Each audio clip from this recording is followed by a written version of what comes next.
Hey there, and welcome back.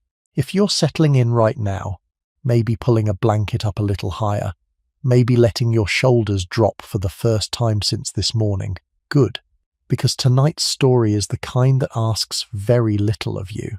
It only asks that you be still, that the room around you be quiet, and that you let your mind drift backward through about 200 years of evenings until it lands somewhere very specific. A house, a street, a particular kind of light.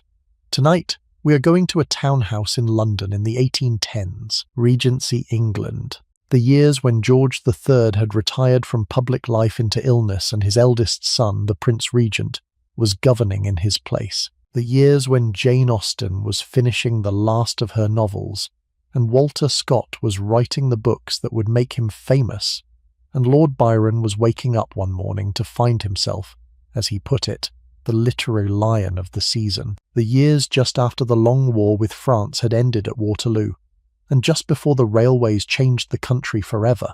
A small, narrow window of British history that has, for reasons we will get to, embedded itself in the popular imagination far more deeply than its actual length would suggest. But we are not going to look at battles or politics or the famous personalities of the period tonight. We are going to do something quieter. We are going to spend an evening inside an ordinary Regency townhouse, a merchant's family perhaps, or a barrister's. Comfortable but not titled. Educated but not aristocratic. The sort of household that fills the squares of Bloomsbury and the streets of Marylebone and the new terraces going up north of Oxford Street and west toward Hyde Park. The sort of family whose name you would not find in any history book, but whose evenings in their thousands and thousands of small ordinary repetitions made up the actual texture of life in that decade. Picture this for a moment. It is somewhere around 5 o'clock on a November afternoon in 1814. The light has already gone from the sky. London at this latitude in November loses the sun before 4, and by 5 it is properly, completely dark. There is fog, because there is almost always fog in November London, and the fog is thickened by the smoke of 500,000 coal fires now being lit or stoked across the city as the temperature drops. The streets are dim. Lamplighters are moving along the pavements with their long poles, lifting the glass cover of each oil lamp in turn, dipping in their wick, and lighting the small flame inside. They will do this several thousand times tonight across the West End and the city. By 6, the streets will be threaded with little points of yellow light, soft and unsteady, doing what they can against the November dark. And it is in front of one of these houses, on a quiet street somewhere off Russell Square, that you have just stepped down from a carriage. The door is being opened for you. A footman stands aside to let you pass. Behind you, the cold and the fog and the dim lamplit street. In front of you, the soft yellow warmth of a lit hall, the smell of beeswax and coal smoke and something cooking somewhere far below, the sound of a clock ticking in the depths of the house. You are being welcomed in. The household has been expecting you. You step over the threshold, and the door closes behind you, and the November evening is, for the next several hours, somewhere else. Inside, the day is also turning. The master of the household has come home from his chambers about an hour ago. His coat is hanging on a peg in the hall. He has gone upstairs to change, because one does not sit at dinner in the same clothes in which one has conducted business. The mistress has been in the drawing room for some time now, with one of her older daughters and a quantity of needlework. 2 younger children have been brought down briefly by the nurse, kissed, admired, and then taken back upstairs to the nursery for their supper. A footman is laying the table in the dining room behind closed doors. The cook below stairs is at the most demanding hour of her day, the hour just before dinner is served, when several different dishes need to come together at the same moment, and none of them can be allowed to spoil.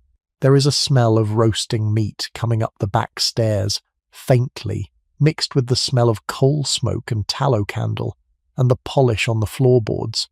This is the moment we are going to inhabit together for the next several hours, the transition from day into night in a Regency household. The The long, slow, candle-lit wind down that ended every middle-class evening in this period. And that, for the people living through it, was just simply the way evenings worked. We are going to look at the rooms. And here is what I want you to understand before we go any further, because it is going to shape everything else we look at tonight. The Regency evening was not primarily about activity. It was not about productivity. It was about presence. It was about being in the same room as your family, doing things together, even when those things were small and quiet and would never be remembered by history. Reading aloud while someone else sewed, playing cards by candlelight, drinking tea from cups that had to be poured by hand from a pot that had been brought up from a kitchen by a maid who had carried hot water up 2 flights of stairs, sitting and listening while one of the daughters of the house played a piece on the pianoforte that she had been practicing for a week in front of the people who knew her best in the world. That is the texture of the evening we are going to enter. And I think it is worth saying right at the start that this texture is not entirely available to us anymore. We can recreate the rooms. We can light the candles. We can play the music. But the particular way that an entire household, including its children and its servants and its visiting friends, organized itself around the fact that there was nothing else competing for its attention, no screen, no notification, no other place anyone needed to be, that is something we have to work to imagine. And that is, in a way, what this whole episode is about, imagining it carefully, sitting with it, letting it slow your own thinking down for a while. So let me tell you a few things about Regency London first, just to fix the world we are entering.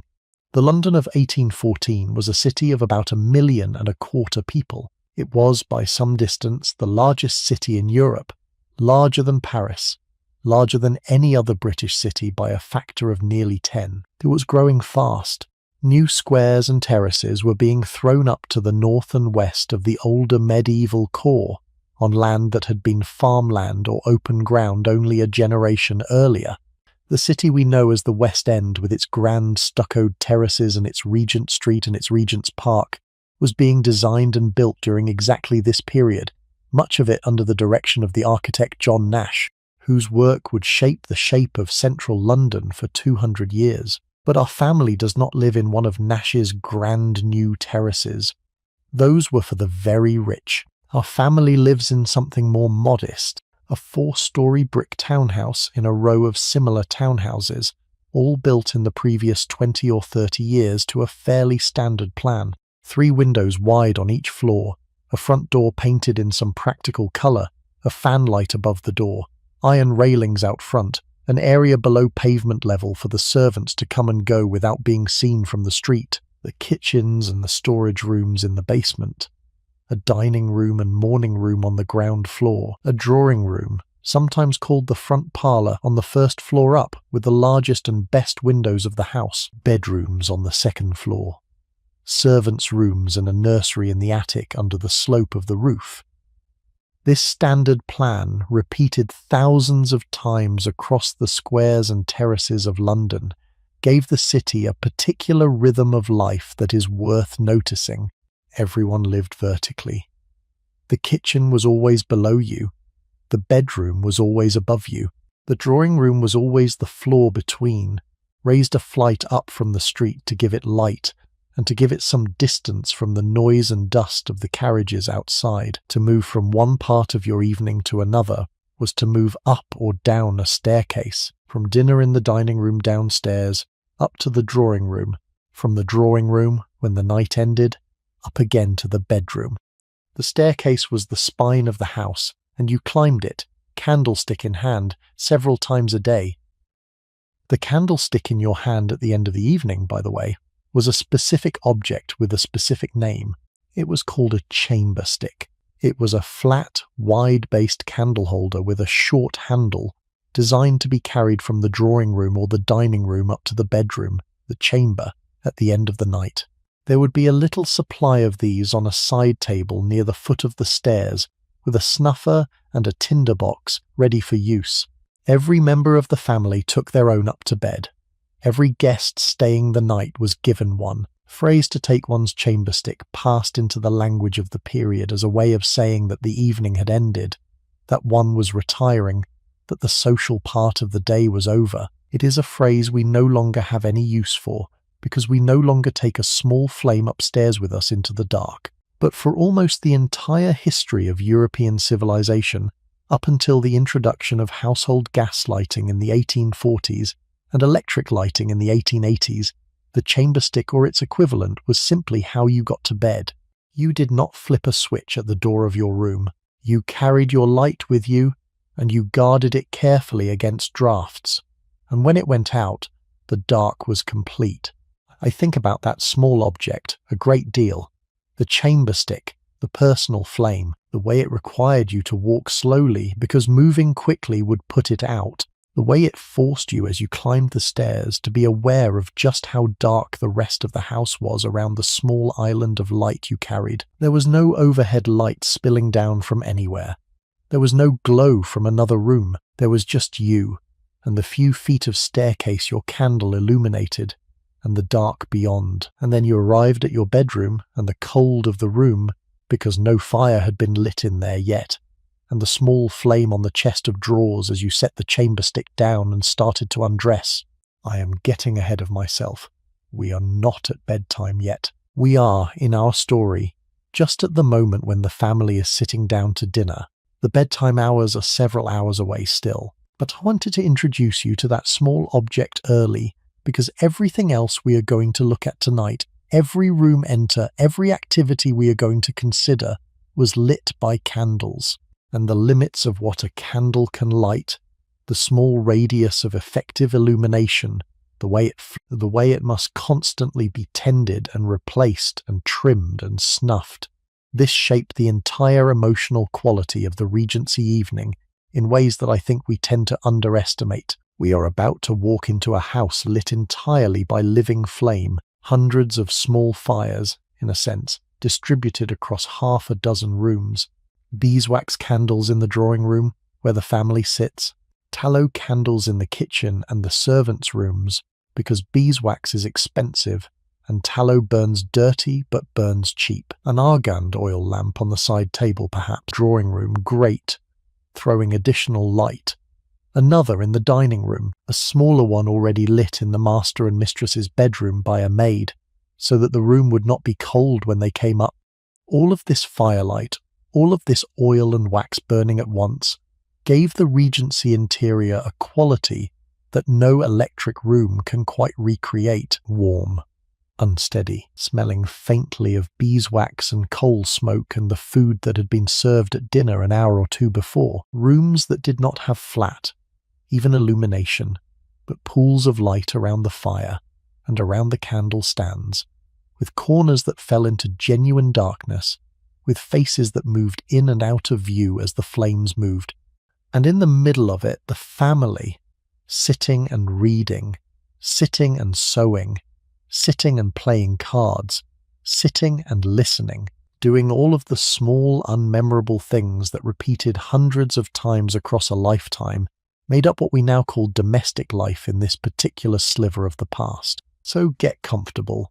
We have a long evening ahead of us. We are going to look at the house itself in a moment, the bricks and the rooms and the way the family used them. We are going to look at the strange and beautiful ritual of taking tea, which by this period had become one of the most important social events of the Regency day. We are going to sit at the dinner table and watch the courses come up from the kitchen on platters carried by footmen. We are going to follow the women into the drawing room when they withdraw, and we are going to follow the men back in when they rejoin them. We are going to listen to a daughter play the pianoforte. We are going to look at the cards on the table during a hand of whist. We are going to go down below stairs and see what the cook and the housemaids and the footmen are doing, while all of this gentility is happening above their heads. And finally, we are going to follow the family up to bed, watching each of them take their chamber stick from the table at the foot of the stairs and climb up into the dark, room by room, candle by candle, until the whole house is asleep. That is the journey. It will take us a while, and that is the point. There is no rush tonight. The Regency household was not in a rush either. They had nowhere to be. The night was long, the dark was complete, and the people they cared about most in the world were in the next chair over. Let me start with the house. To stand on a London street in 1814 and look at a row of new townhouses was to look at one of the most successful pieces of domestic architecture ever produced anywhere. The Georgian terrace, by the time it reached its Regency maturity, had been refined over more than a century into something close to perfection for its purpose. The bricks were yellow stock, the kind made from the clay of the Thames Valley, fired in kilns to a soft butterscotch colour that aged gracefully in London's smoky air to a darker, soutier brown. The doors were 6-panel, painted in a small range of acceptable colours: black, dark green, occasionally a deep red. The fanlight above the door was a small semicircle of glass, set into a delicate fan-shaped iron frame, designed to admit light into the entrance hall without compromising the privacy of the family inside. The windows were large, multi-paned, sash-type, designed to slide up and down and to let in the maximum possible quantity of London's grudging daylight. What you could not see from the street was that all of these houses were built to a remarkably similar internal plan. There was almost a national template by this point. The hall just inside the front door, narrow and straight, leading back to the staircase. To the left or right of the hall, a front room used either as a morning room, where the mistress of the house dealt with correspondence and the day's small business in the morning hours, or sometimes as a small dining room for everyday meals. Behind that front room, a larger back room, often the formal dining room, with windows overlooking the small garden or yard at the rear of the property. Up the staircase to the first floor, the drawing room, occupying often the entire frontage of the house, with 3 windows looking out over the street. Sometimes there was a back drawing room as well, smaller, used for music or quieter activities, separated from the front drawing room by folding doors that could be opened up when the family entertained. Up another flight, the bedrooms. The master bedroom and the mistress's bedroom often connected to each other through a small dressing room. Other bedrooms for older children or for guests. Another staircase, narrower and steeper this time, leading up to the attic floor where the servants slept and where the nursery was located. Below the ground floor, accessible through a separate door reached by descending the steps from the street into the area, the basement. The kitchen, the scullery, the larder, the servants' hall where the staff ate their meals, the cellar where coal and wine were kept, a whole separate domain of the house, much busier than the upstairs at most hours of the day, in which the actual physical work of running the household happened. There is something I find genuinely worth pausing on in this design. The household was vertical. The family lived in the middle. Above them, their children slept, and their servants slept. Below them, their servants worked. The whole house hummed at all hours with the activity of people preparing food, polishing silver, beating carpets, fetching coal, hauling water, and the principal rooms in which the family conducted their leisure, the drawing room above all, was sandwiched between the labour below and the labour above, while looking out over a quiet street where, after dark, almost nothing moved at all. The front door of our chosen house on the November evening we are visiting is closed. The brass knocker has not been touched in some hours. The shutters are drawn on the ground floor windows, and curtains have been pulled across the first floor drawing room windows where the family will spend most of their evening. From outside, the house presents a calm and slightly opaque face to the street, a single candle burning in the entrance hall, just visible through the fanlight, and pale gold light leaking through the curtains of the first floor drawing room. That is it. That is what the house tells the world about itself at this hour. Inside, of course, it is a different story. The hall of the house is narrow, perhaps 8 feet wide, perhaps a little less. The walls are painted a calm green or a pale stone colour, or something that the architectural taste of the period considered restrained and proper. There is a stone-flagged floor because the entrance hall got the worst of the weather coming in on people's shoes, and stone could be mopped. There is a small console table against one wall, with the chamber stick supply on it for the end of the evening. There is a hat stand. There is a barometer mounted on the wall, because the barometer was the iPhone of the Regency household, most desired and most consulted piece of domestic technology, an instrument that gave you advance warning of the weather, which mattered enormously when going outside meant a carriage ride through unmade roads or a walk through the rain in shoes that were not waterproof. Hunchuk. The staircase rises from the back of the hall in a graceful single flight, up to a small landing, then turns and continues up to the first floor. The banisters are mahogany, polished by a housemaid's hands every morning. The carpet runs up the center of the staircase, held in place by brass rods at the back of each step. The dining room off the hall is already prepared for dinner. The table is laid with white linen. The silver is on the sideboard. The candles in their silver candlesticks have not yet been lit. The fire in the grate is burning steadily, warming the room ahead of the family's arrival. The footman, who has been laying the table, is now at the sideboard, polishing a final wine glass against any imperfection. He is wearing his evening livery, which in this household consists of a dark blue coat, white breeches, white stockings, and a clean shirt. He has been on his feet since 6 in the morning, and he will be on them until at least 11 tonight. But his face is composed, his hands move efficiently, and he gives no outward sign of fatigue. Up the stairs to the first floor, the drawing room. This is the room we are going to spend the most time in tonight, so I want to describe it carefully.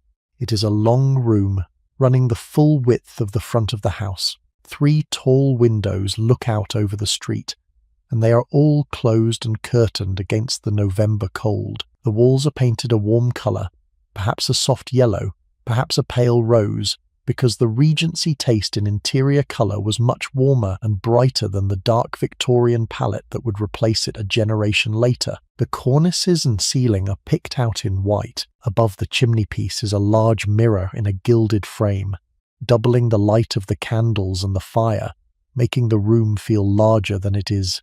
The furniture is arranged not in the static formality you sometimes see in museum reconstructions of period rooms, but in clusters around different points of activity. A circle of chairs and small tables near the fireplace, where the principal conversation will happen later in the evening. A pianoforte against one wall, with a music stand beside it, and a stool placed neatly in front of it. A square card table, currently folded against another wall, that will be brought out and set up later for whichever game the household decides to play tonight. A long sofa under the windows, with several cushions on it. A writing desk in one corner, where the mistress sometimes writes her letters in the afternoon light. A work basket beside one chair, full of needlework in progress. The fireplace itself is the main visual focus of the room. The grate is filled with burning coal, which by this period had largely replaced wood as the household fuel of choice in London, because coal burned hotter and the city's coal supply from Newcastle was reliable and abundant. The fire is being carefully tended. A small set of fire irons, polished steel, sits in a stand to the left of the hearth. The marble surround is decorated with small ornaments, a clock at the centre of the chimney-piece, 2 candlesticks flanking it, a pair of decorative figurines, perhaps a small bowl of dried flowers. On various small tables around the room, candles are burning in their holders. Beeswax candles, the expensive kind, smelling faintly of honey when they burn. The household has used 6 or 7 of them in the drawing room tonight, which is a considerable expense but necessary if any reading or sewing is going to happen. There are 2 candles on the pianoforte, in special brass branches that swing out from the case of the instrument so that the keys are illuminated. There is an argand lamp on the side table near the principal reading chair, which we will come to in a moment when we look at lighting in detail. What I want you to notice about this room before we move on is its scale and its intimacy. It is large enough to accommodate the whole family and several guests if needed. It is elegant enough to function as the formal social space of the household, the room in which visitors are received and entertained, but it is also small enough and softly enough lit that on a quiet November evening, with only the immediate family present, it feels enclosed and warm. The clusters of furniture pull people together rather than pushing them apart. The fire and the candles draw people toward the center of the room. The dark windows behind the drawn curtains remind everyone that the world outside is cold and dim, and that this, here, is where one belongs. This is the room we are going to spend most of our time in tonight. It is the room in which the entire idea of the Regency evening, the long, slow, candlelit gathering of a family at the end of its day, will take place. It is, in many ways, the most successful room ever designed for that purpose. We have not, in 2 centuries since, particularly improved on it. We have just stopped using rooms that way, and there is something to be said, I think, about going back and looking at this one carefully and asking what it offered that we have, perhaps without quite noticing, given up. But before we settle in to watch the family at their evening, we have to talk about the light, because everything we are going to see in this room, and everything they are going to do in it, depends on a particular kind of illumination that has almost entirely vanished from modern life. And the way that light worked, the things it could and could not do, the costs it imposed and the gifts it offered, deserves a chapter of its own. So let us turn now to the candles, the lamps, the firelight, the strange and lovely and slightly inconvenient world of pre-electric domestic illumination. Because once you understand what it actually meant to light a room with living flame, the whole evening looks different. Imagine for a moment that you have come into a room and there is no light, none at all. The fire in the grate has gone out, the candles are unlit, the windows show only the black of a winter night. You cannot see your hand in front of your face. You cannot find the door you just came through. You stand still, because moving in the dark is dangerous when there is furniture you might trip over. This is what every interior in the Regency world reverted to. Every night, the moment the candles went out, the dark was not a soft dark, the way modern dark almost always is.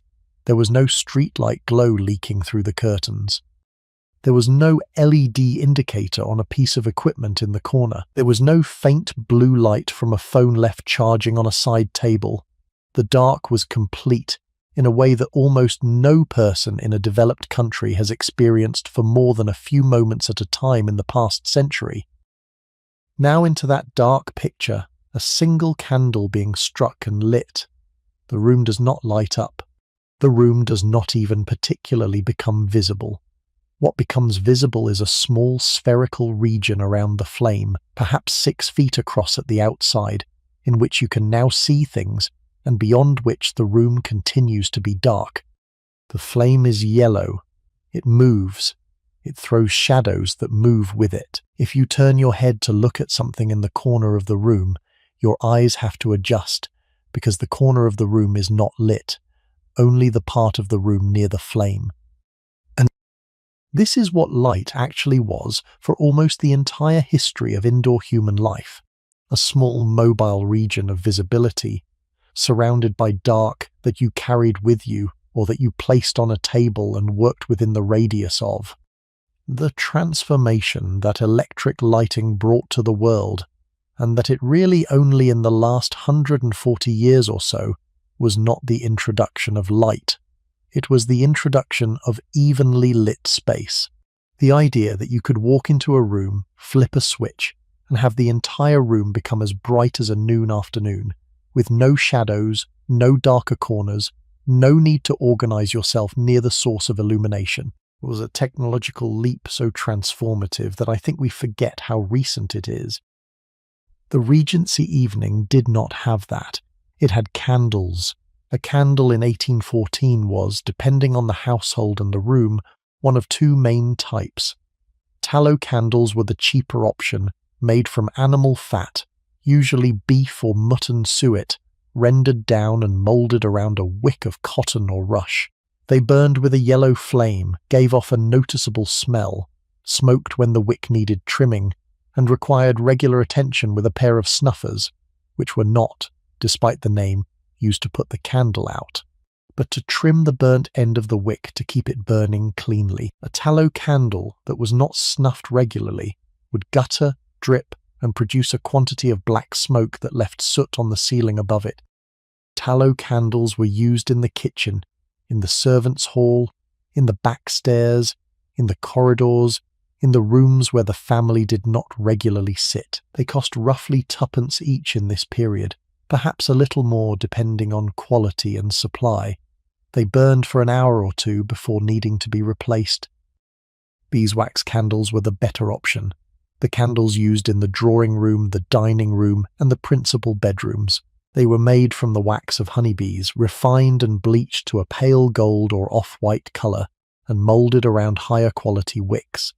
They burned cleaner than tallow, with less smoke and almost no smell. They produced a warmer, more golden light. They cost considerably more. A pound of beeswax candles in 1814 would set the household back something in the neighbourhood of 2 shillings, which was a substantial sum, perhaps a day's wages for a skilled tradesman. The cost of light was, for the Regency household, a real and ongoing expense. Account books from comfortable middle-class households of the period show wax and tallow as a regular weekly outlay, often comparable to what was spent on meat or on coal. The amount of light you used was a marker of status, of seriousness about the activity at hand, of generosity toward your guests. To light a room with many candles was a sort of conspicuous consumption. To light it sparingly was a sign either of frugality or of a household that did not particularly expect to be observed in detail. There were unwritten rules. A drawing room set up for an evening of company would be lit much more brightly than a drawing room set up for the family alone. The dining table during a dinner party would have far more candles than the dining table during an everyday family dinner. When guests arrived, additional candles were lit, often by a footman moving silently around the room with a taper. When the guests left, the extras were extinguished. The household economy of light ran on a careful calculation of how much was needed, how much could be afforded, and how much was appropriate to the occasion. Beyond candles, there was the technological wonder of the period, the Argand lamp. The Argand lamp was the invention of a Swiss chemist named Amy Argand, patented in 1780, and gradually refined over the following decades. By the 1810s, it had become the gold standard of domestic illumination for those who could afford it. It burned whale oil, or sometimes colza oil from rapeseed, drawn up by capillary action through a wick that was shaped not as a flat ribbon, but as a cylindrical sleeve. Air was drawn up through the centre of the cylinder, as well as around the outside, which produced a much more complete combustion, a much brighter flame, and far less smoke than a candle. A glass chimney mounted above the burner protected the flame and improved the airflow further. The result was a lamp that produced something like 10 times the light of a single candle, with a steadier, whiter quality, and that could burn for many hours on a single filling of oil. A single Argand lamp on a side table in the drawing room would dramatically change the practical quality of the evening for the people sitting near it. You could read by it comfortably for hours. You could do detailed needlework. You could write a letter at the writing desk, with the lamp positioned to cast its light over your paper. The Argand lamp was, in a real sense, the first piece of indoor lighting technology that began to approach what we would now consider an ordinary desk lamp. Most middle-class households of the period had at least one Argand lamp by the 1810s, and many had several. They were status objects as well as practical ones. The reservoir of oil and the brass burner were often elaborately decorated. The shade above the chimney could be of frosted glass, of porcelain, of any number of decorative materials. A good Argand lamp was the kind of thing that family pride could attach itself to, the kind of object that would be passed down to a younger relative when the household moved on to the next innovation. Beyond Argand lamps, The truly futuristic possibility, in 1814, was gas. The first gas streetlights had been installed on Pall Mall in 1807, demonstrated by the German entrepreneur Frederick Albert Windsor, and over the following years gas lighting had begun to spread, first to other London streets, then to public buildings, then very tentatively to a few private houses.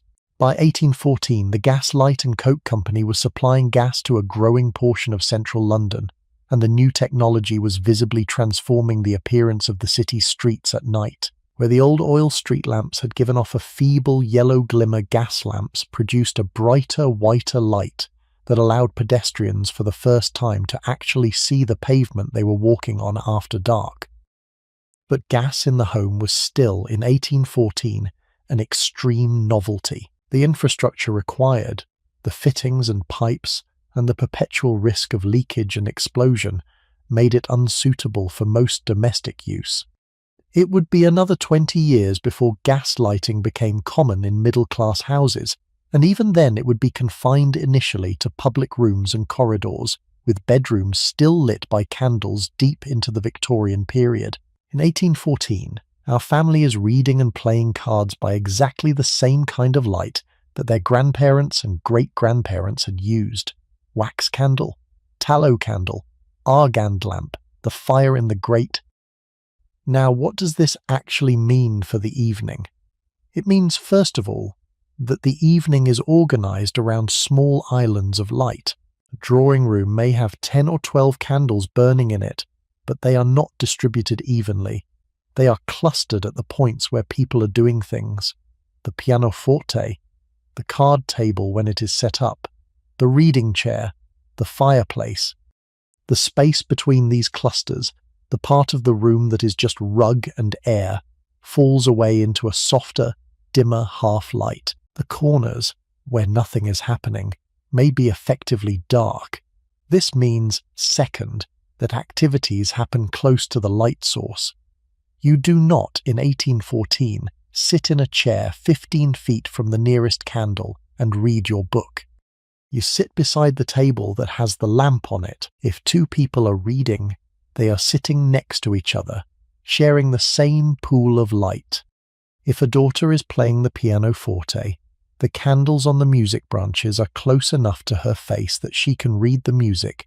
The rest of the room beyond the keyboard fades out of her immediate awareness as she plays. There is a physical proximity required by the candle that simply is not required by the electric bulb, and this proximity has consequences for how the household occupies its rooms. It means, third, that everything moves a little more slowly.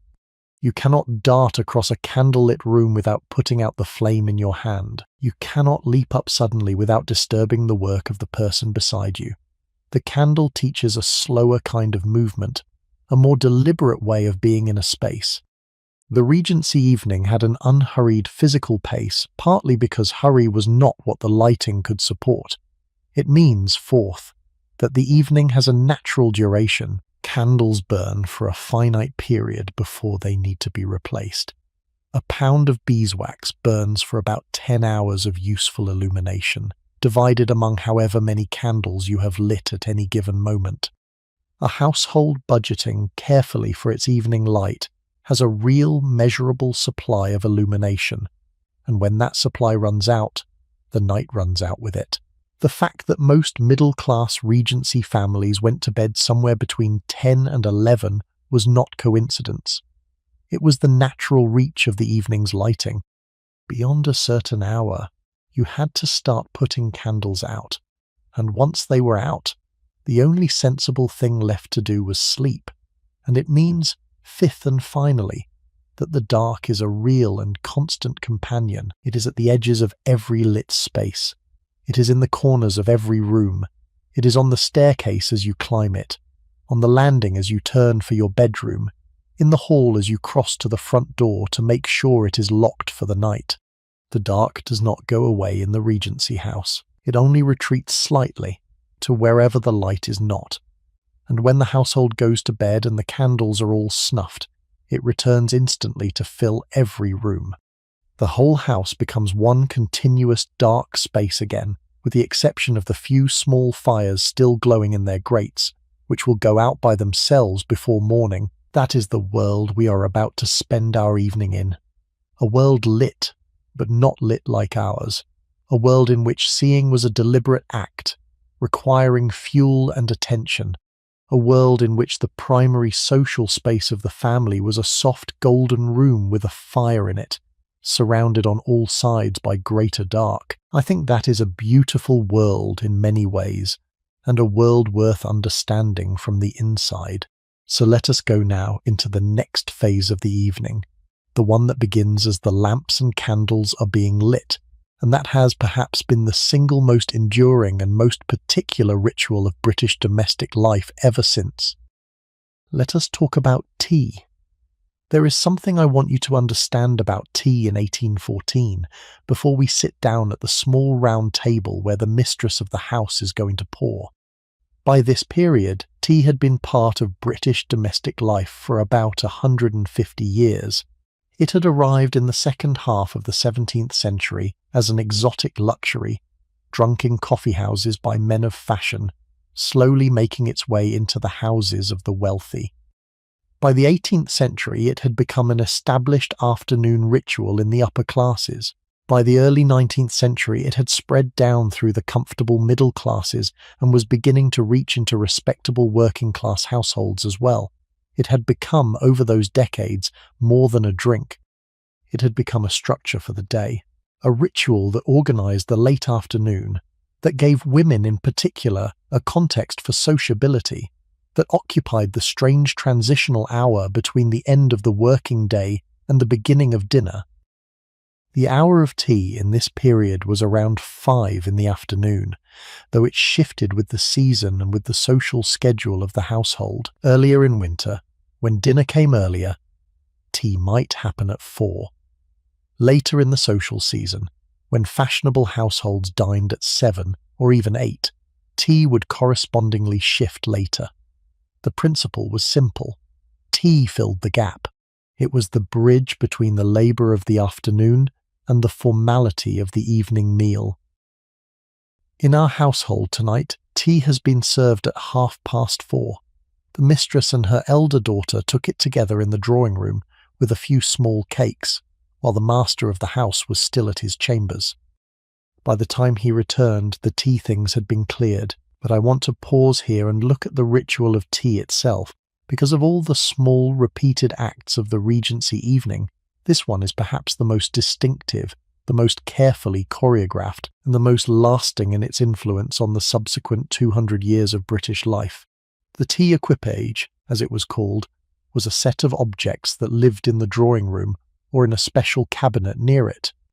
It included, at minimum, a teapot, a milk jug, a sugar bowl, a slop bowl for the dregs, a set of cups and saucers, a set of teaspoons, and a tea caddy. It often included also a hot water jug, a tea strainer, a sugar nips, a small tea kettle, and a stand for the kettle that allowed it to be heated over a small spirit lamp at the table.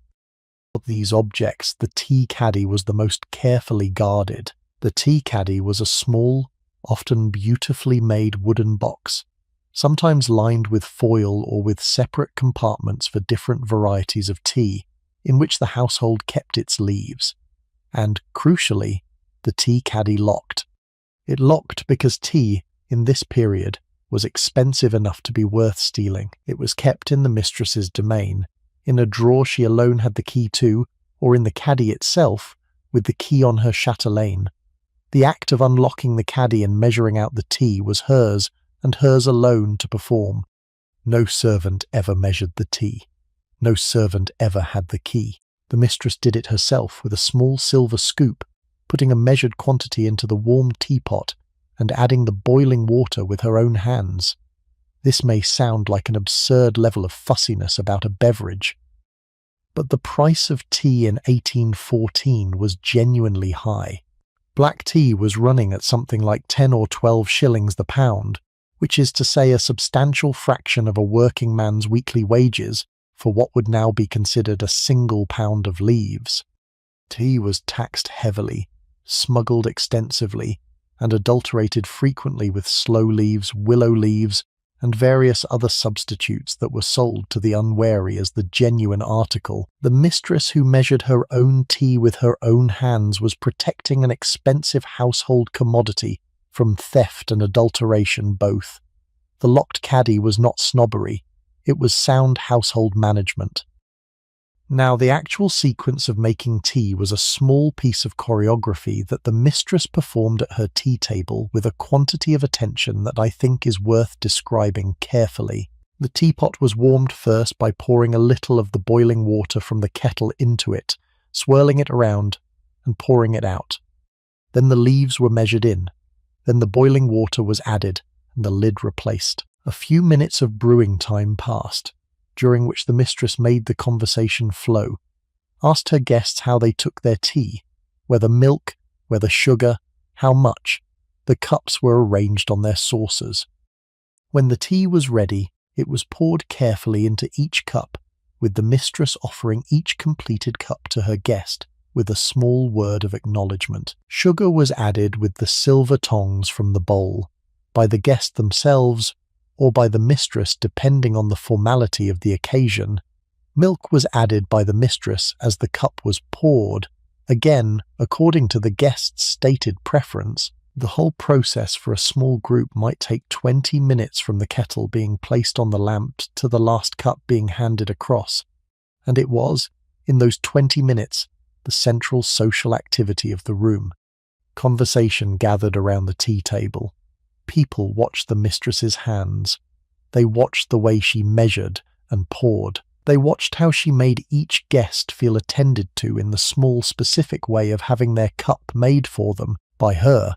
While they watched, this is, I think, the part of the tea ritual that we tend to underestimate. It was not just that everyone was drinking the same drink at the same time. It was that the drink was being made slowly and carefully, in front of them, by the woman of the house, with her own hands as a form of hospitality that was direct, personal, and visible. There was no waiter. There was no kitchen staff bringing finished cups out from another room. There was the mistress, the kettle, the leaves, the cups, and the people she was offering them to. The whole thing happened in the open, in real time, and everyone watched. A guest unfamiliar with the household etiquette might encounter, during a Regency tea, a small but specific puzzle.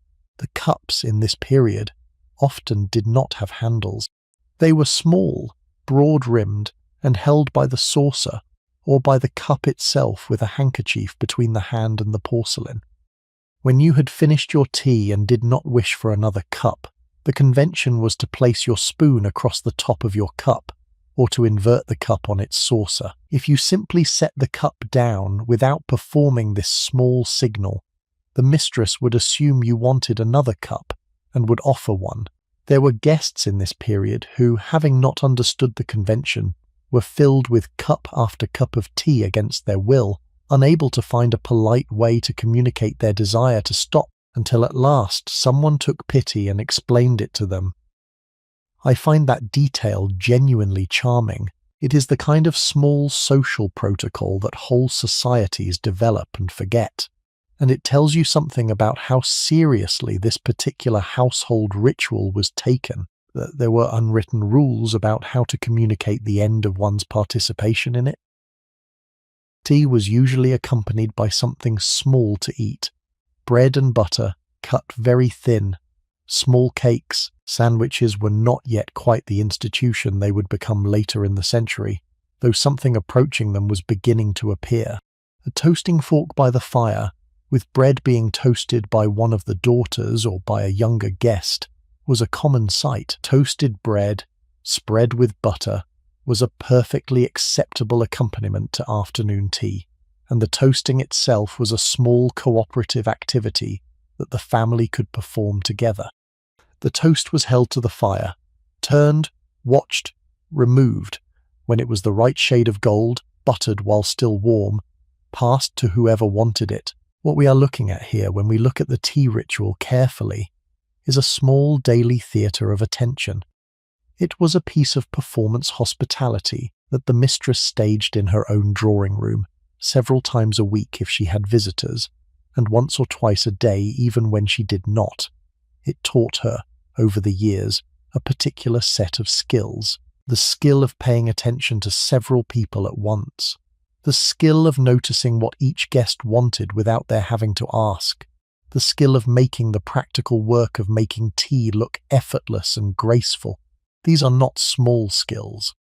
They are, in fact, the same skills that any good host or good professional in any era has to develop. The Regency tea ritual gave middle-class women, in the daily practice of pouring out for their families and visitors, a context in which to develop those skills to a very high level.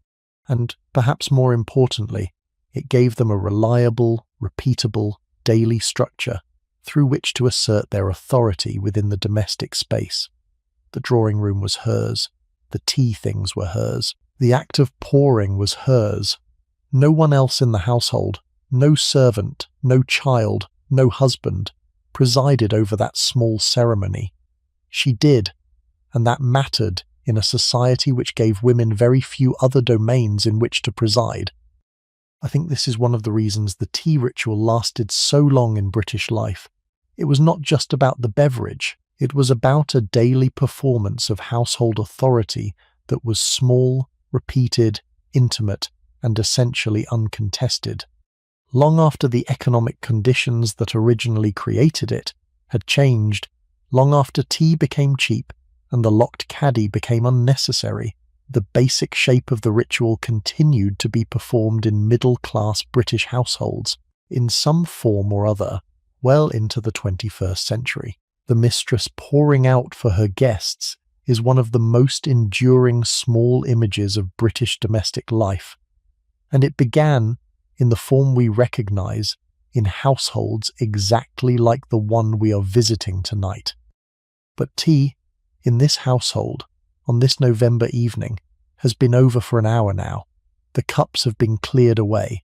The kettle is back below stairs. The mistress has gone upstairs briefly to change for dinner, and the next great event of the evening is approaching.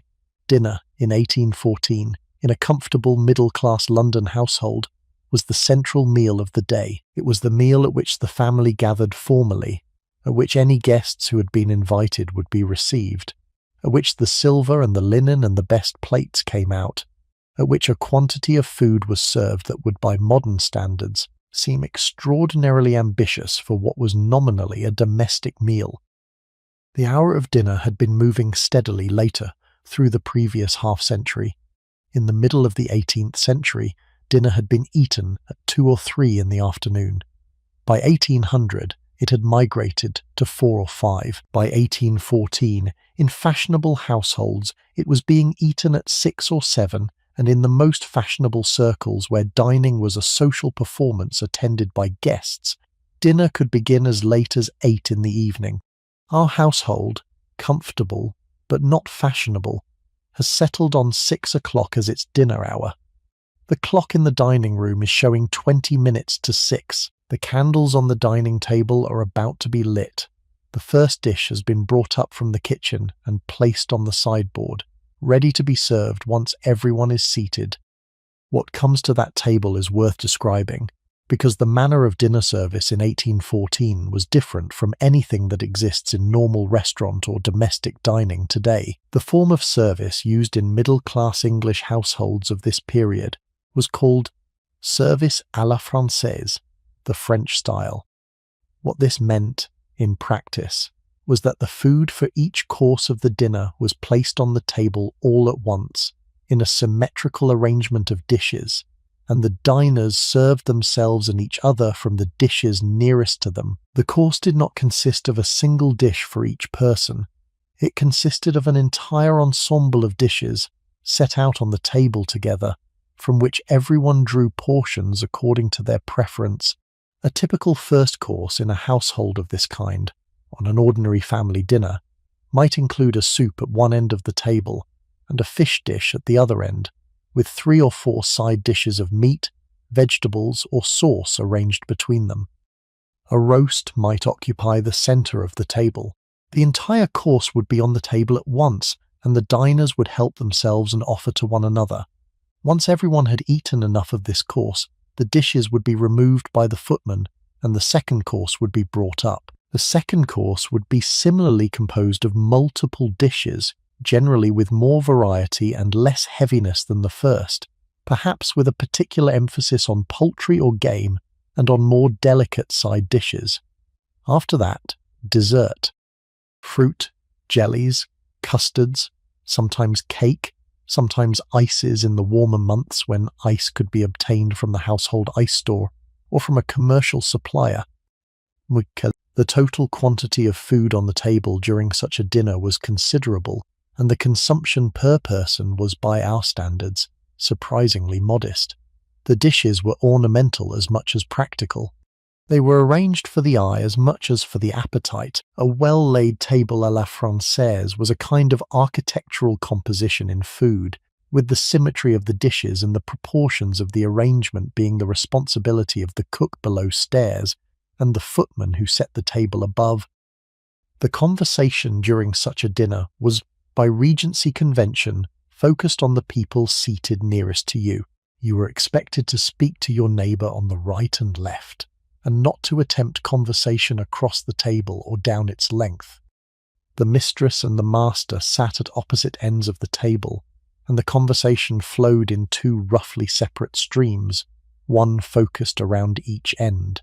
This may sound formal, but in a household of 6 or 8 people, it produced a more intimate and easier conversation than a single shared discussion would have done.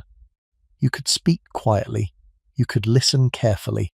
You did not have to compete with 7 other voices for the attention of the room. The candles on the dining table provided enough light to see your plate and your immediate neighbour's face clearly. They did not provide enough light to see the whole length of the table sharply. The far end of the table, where the mistress sat, would have been visible only as a soft impression of figures and motion. The faces nearest to you, lit warmly by candle, were the faces you actually saw. This is again a feature of the lighting that shaped the social experience. Dinner by candlelight was an intimate dinner with one's neighbours, even when 10 people were present. The room itself dropped into pleasant indistinctness beyond the immediate radius of the candles, and the actual social circle one inhabited at any given moment was very small.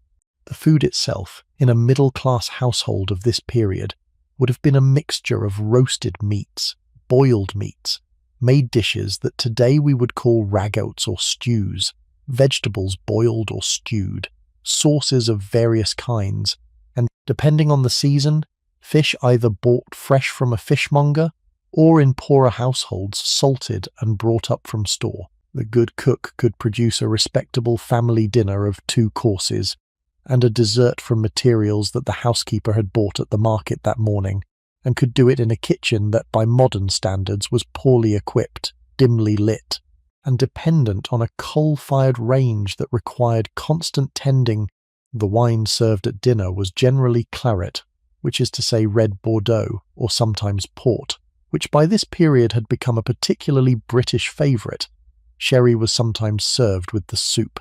Madeira appeared at the dessert.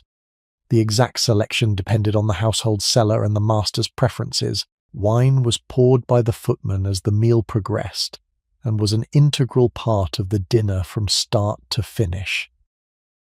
What I want to draw your attention to about the dinner ritual is the way it organised the family around a single shared act, performed slowly, at considerable expense, with a great deal of ceremony, lit by candle, with a quantity of food that exceeded what was strictly necessary as a way of marking the occasion as special. Every dinner, even an ordinary family dinner, was a small daily performance of the household's resources and its capacity to feed itself well.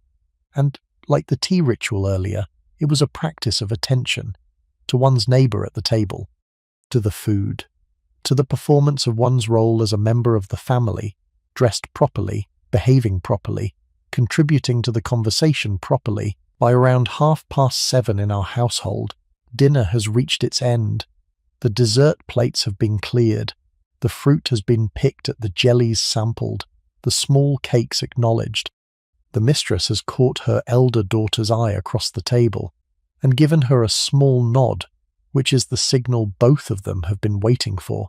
What happens next is one of the most distinctive moments of the Regency evening, and it deserves a section of its own. The mistress rises from her seat at the foot of the table. The other women in the party rise with her. The men, including the master, also rise to their feet, in observance of the small ceremony of the moment. The mistress nods, smiles, and leads the women out of the dining room. The men remain. The door is closed behind the departing women. This was the ritual of withdrawal, and it was one of the strict observances of polite English life in this period.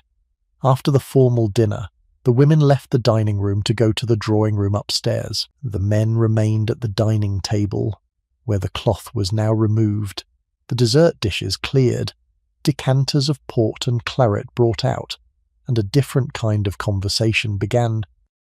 The room in which the women now find themselves, the drawing room on the first floor, is exactly as we left it earlier. The fire has been kept up by a housemaid who slipped in during dinner.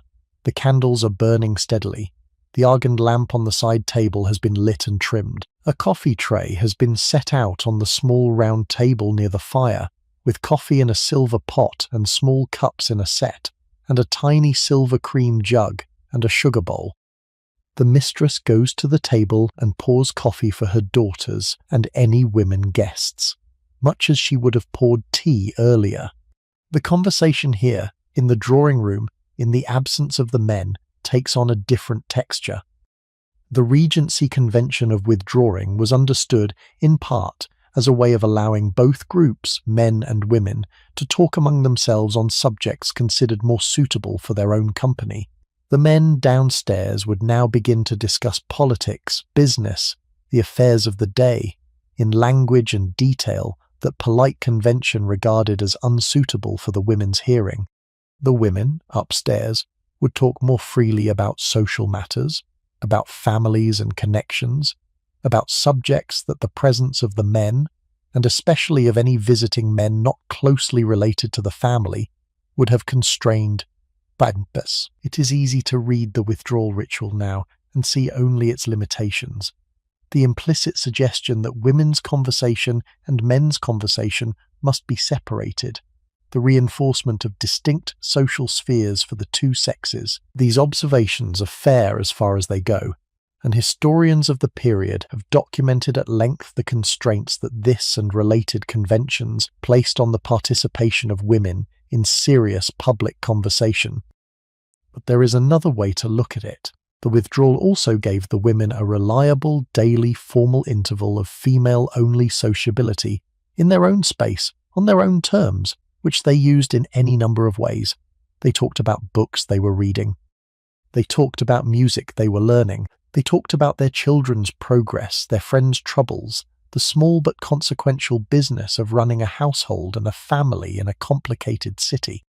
They formed bonds, mother to daughter, sister to sister, friend to friend, in the kind of unhurried, undisturbed intervals that women in our era often have to schedule deliberately, because nothing in our daily structure provides them automatically. There is a paradox here that I think deserves to be acknowledged. The same convention that excluded women from one kind of conversation also gave them, every evening, a reliable space for another. Whether the trade was worthwhile is a question that the historical participants themselves would probably have answered differently, depending on their temperament and their circumstances. It is not for us, looking back, to render the verdict for them. Meanwhile, downstairs, the men are settling into their own version of the post-dinner hour. The cloth has been removed from the table, leaving the polished mahogany surface clean and gleaming. Decanters of wine have been brought to the head of the table where the master sits. The candles have been trimmed. The fire is kept up. The men, now reduced to a smaller circle than the original dinner party, draw their chairs closer together. The decanter is passed from one to the next, around the table, in the established order. Each man pours for himself, takes the decanter from his neighbour, fills his own glass, and passes it on. The conversation here is different, as we said. It can be more direct, more pointed, more unguarded. The political news from Westminster, the latest war news, in a year when news from the Continental armies was still arriving with weekly gravity. The condition of the markets, the state of the master's professional or commercial affairs. The men in this hour do a particular kind of male sociability that was in this period one of the principal functions of dinner itself. The decanter goes round, the candles burn, the wine takes some of the formality off the conversation. The men say things to one another that they would not have said in front of the women, and that they will not say to one another the following morning when the daylight returns. There is a distinct intimacy of the evening meal table that recurs across many cultures and many periods, and that the Regency dinner gave a particular form. How long does this separation last? In a relaxed, ordinary family dinner with no significant guests, perhaps 3/4 of an hour, perhaps an hour. In a more formal dinner with guests, perhaps longer, particularly if the men were enjoying themselves and the wine was of good quality. The mistress upstairs would take her cue from her sense of how long was reasonable, and from the time of evening, and would eventually decide that it had gone on long enough. But she would not send a servant to fetch the men. The men would come up of their own accord, prompted by the master, when the master judged the moment right. The reunion of the company in the drawing-room, after the men came up, was the moment when the second half of the evening properly began. A footman would bring up the tea things again, this time for a smaller and later tea, sometimes called evening tea, or simply the tea, served in the drawing-room with the company assembled. Sometimes coffee was offered as an alternative, because by this period coffee was almost as common a domestic drink as tea, particularly among men. The household tea things came out a second time. The mistress poured, men sat down with the women, and the social geometry of the room reconstituted itself. This reconstitution was, I think, the actual emotional centre of the Regency evening. The dinner had been formal, with all of its small choreographies. The withdrawal had been the necessary pause between formal dinner and informal evening. And now the evening proper began, the men and women in the same room. The pianoforte open, perhaps, and one of the daughters about to be invited to play, the card table being set up by a footman, the books being reached for, the work baskets being settled beside the chairs. The night's actual entertainments, whatever the household chose to do that evening, beginning to take shape. And here, again, what I want to emphasize is the unhurried pace of all of this. There was no schedule. There was no agenda. The card game would happen when it happened, and would last as long as it lasted. The pianoforte would be played when one of the players felt ready to play, and not before. Reading aloud might begin at one point, pause for tea, resume later, pause again for conversation. The whole shape of the evening was responsive to the interest and energy of the people in the room, and could last as long or as short a time as they wanted it to. This responsiveness is, I think, one of the things we have lost and worth thinking about. When you are entertained by a screen, the schedule of the entertainment is determined by the producers of the content, not by you. The episode is 45 minutes long, whether you want it to be or not. The film is 2 hours long. The video continues until it has been watched. You can pause it, of course, but the unit of entertainment is not really under your control. In the Regency drawing room, by contrast, the unit of entertainment was whatever the household chose to make it. A piece of music could be 3 minutes long or 10. A reading aloud could be a chapter or a paragraph. A card game could go on for an hour or for the whole evening. The texture of time was loose and elastic, organized around the pleasure of the people in the room rather than around the duration of the activity itself. And it is to those activities that we now turn, because the heart of the Regency evening, the thing that made it identifiable as Regency, was what the family did in the drawing room after dinner. The reading, the music, the cards, the conversation. These were not peripheral. They were the entire point of the evening, and each of them deserves to be looked at carefully on its own terms, So let us begin with reading aloud. Because of all the entertainments of the Regency drawing room, this one is perhaps the most lost, the most particular, and the most worth understanding. There was a particular sound that filled Regency drawing rooms in the evening.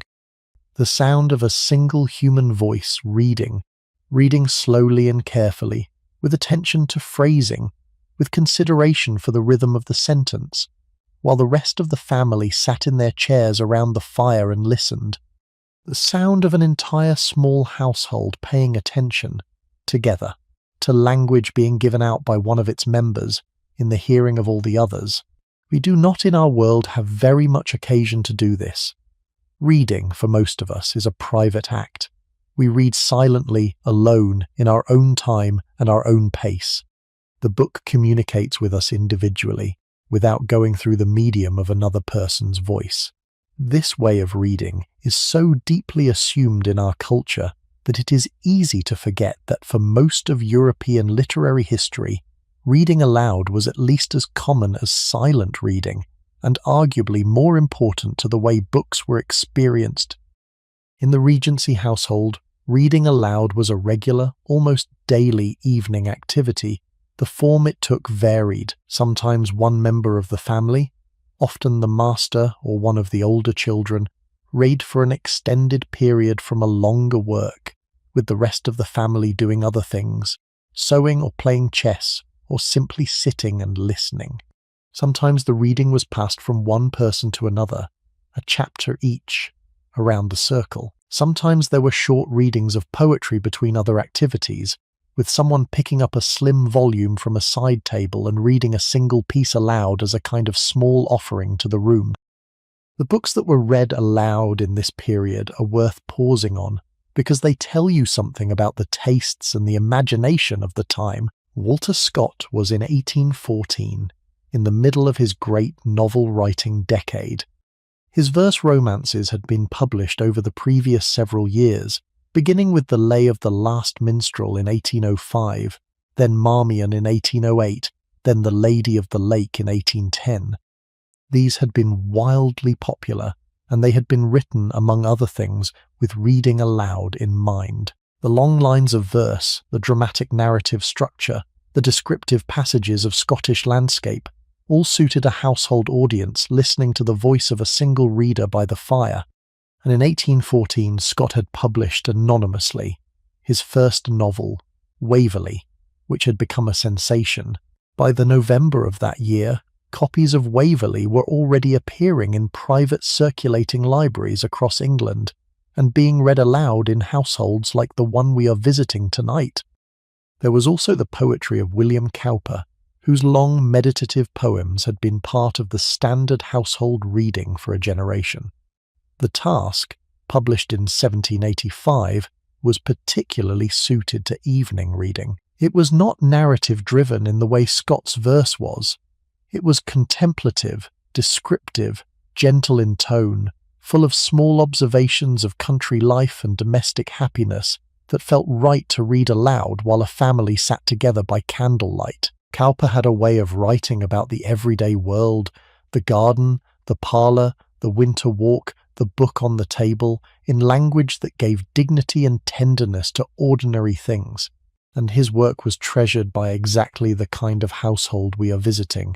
There was the poetry of George Crabbe, whose verse tales of village life had been collected and published in the previous decade, and were considered, with some affection, to be among the most truthful accounts of English rural existence anyone had yet given. Crabbe was not always cheerful, but he was respected, and his work was read aloud often. There was Lord Byron, of course. Byron had become famous overnight in 1812 with the publication of Childe Harold's Pilgrimage. His Eastern verse tales, the Giaour, the Bride of Abydos, the Corsair, the Lara, had appeared in 1813 and 1814 in a rapid succession that no one could keep up with. Byron was, by the end of 1814, the most fashionable living poet in England, and his work was being read aloud in drawing rooms across the country, often with a degree of mild embarrassment.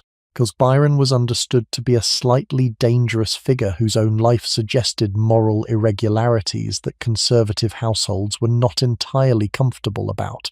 But the verse itself was electric, and the temptation to read it aloud was enormous, and so it was read.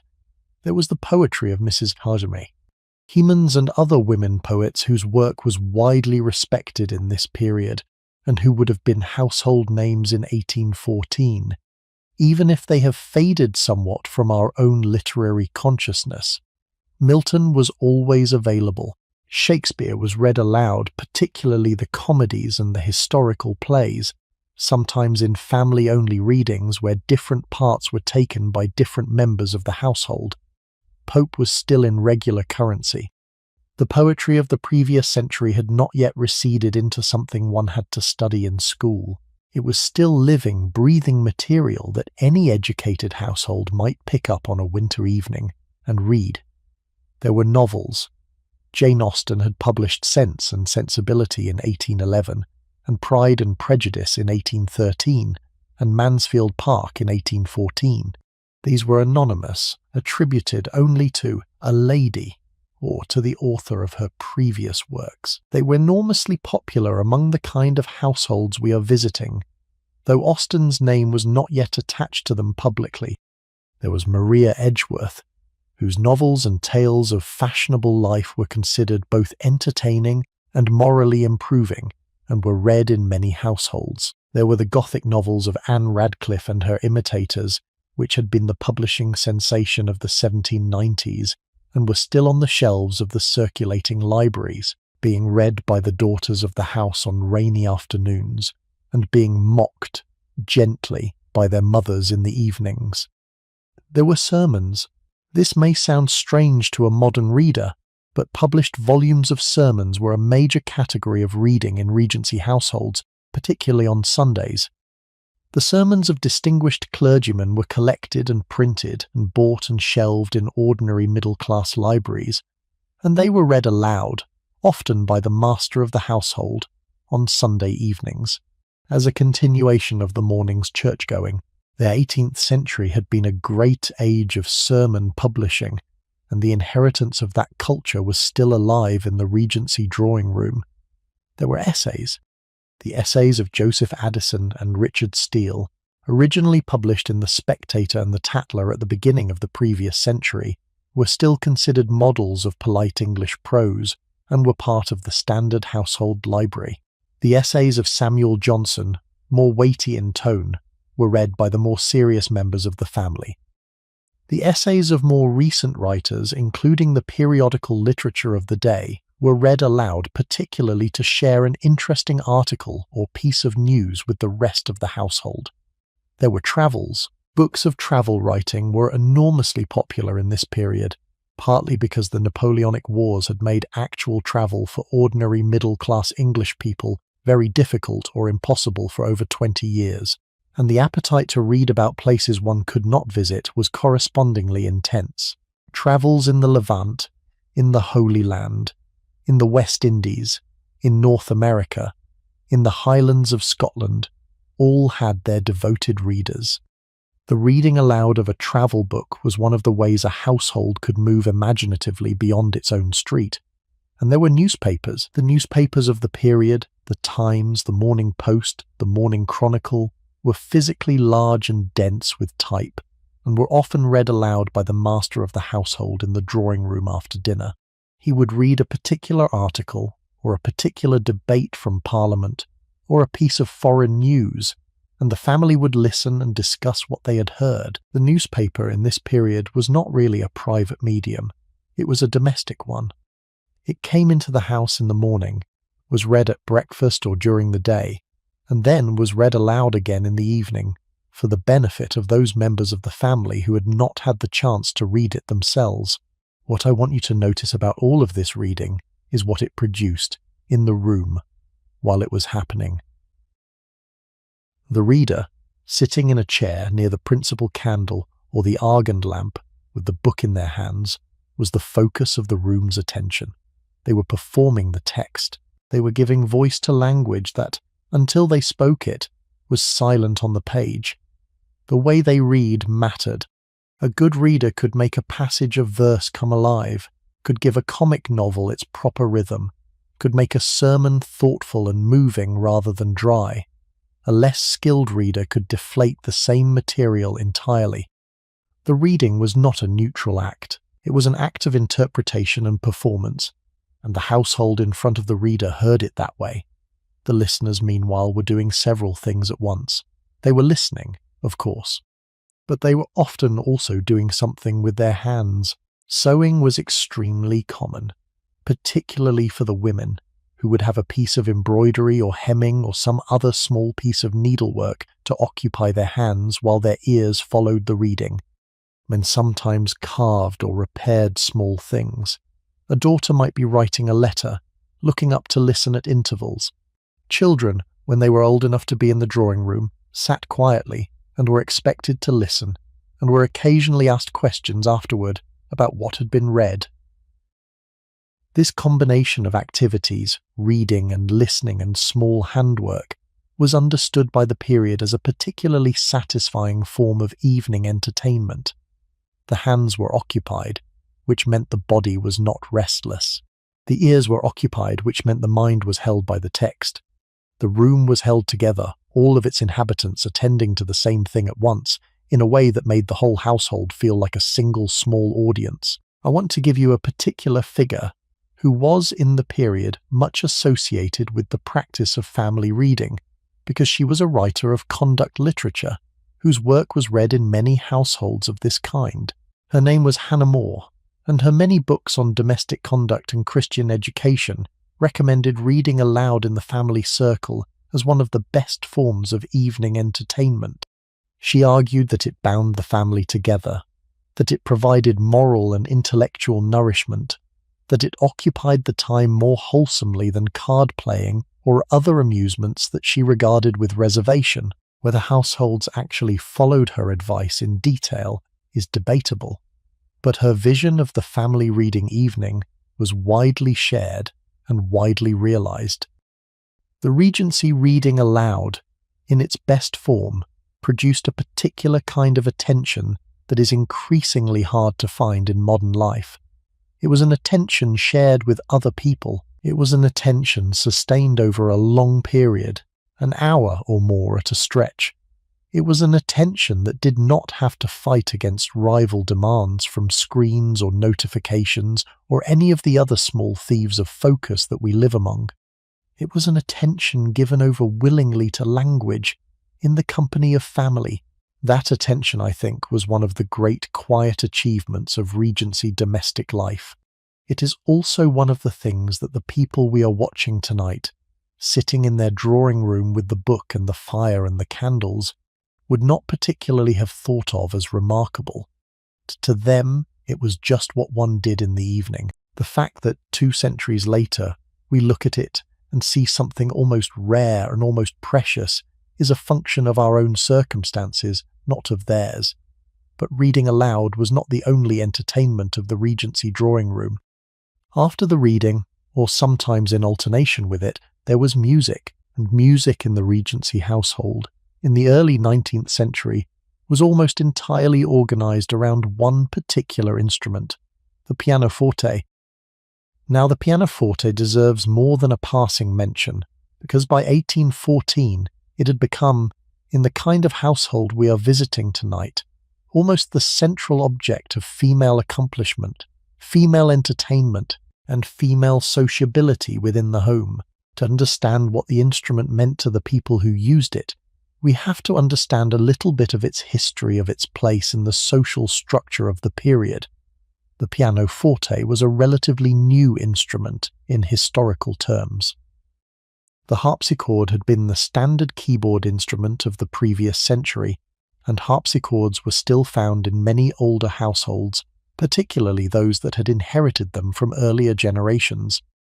But the pianoforte, with its capacity to play both loud and soft, both forte and piano, and its more responsive touch, had been steadily replacing the harpsichord since the late 18th century. By 1814, a new household setting up its drawing room would buy a pianoforte.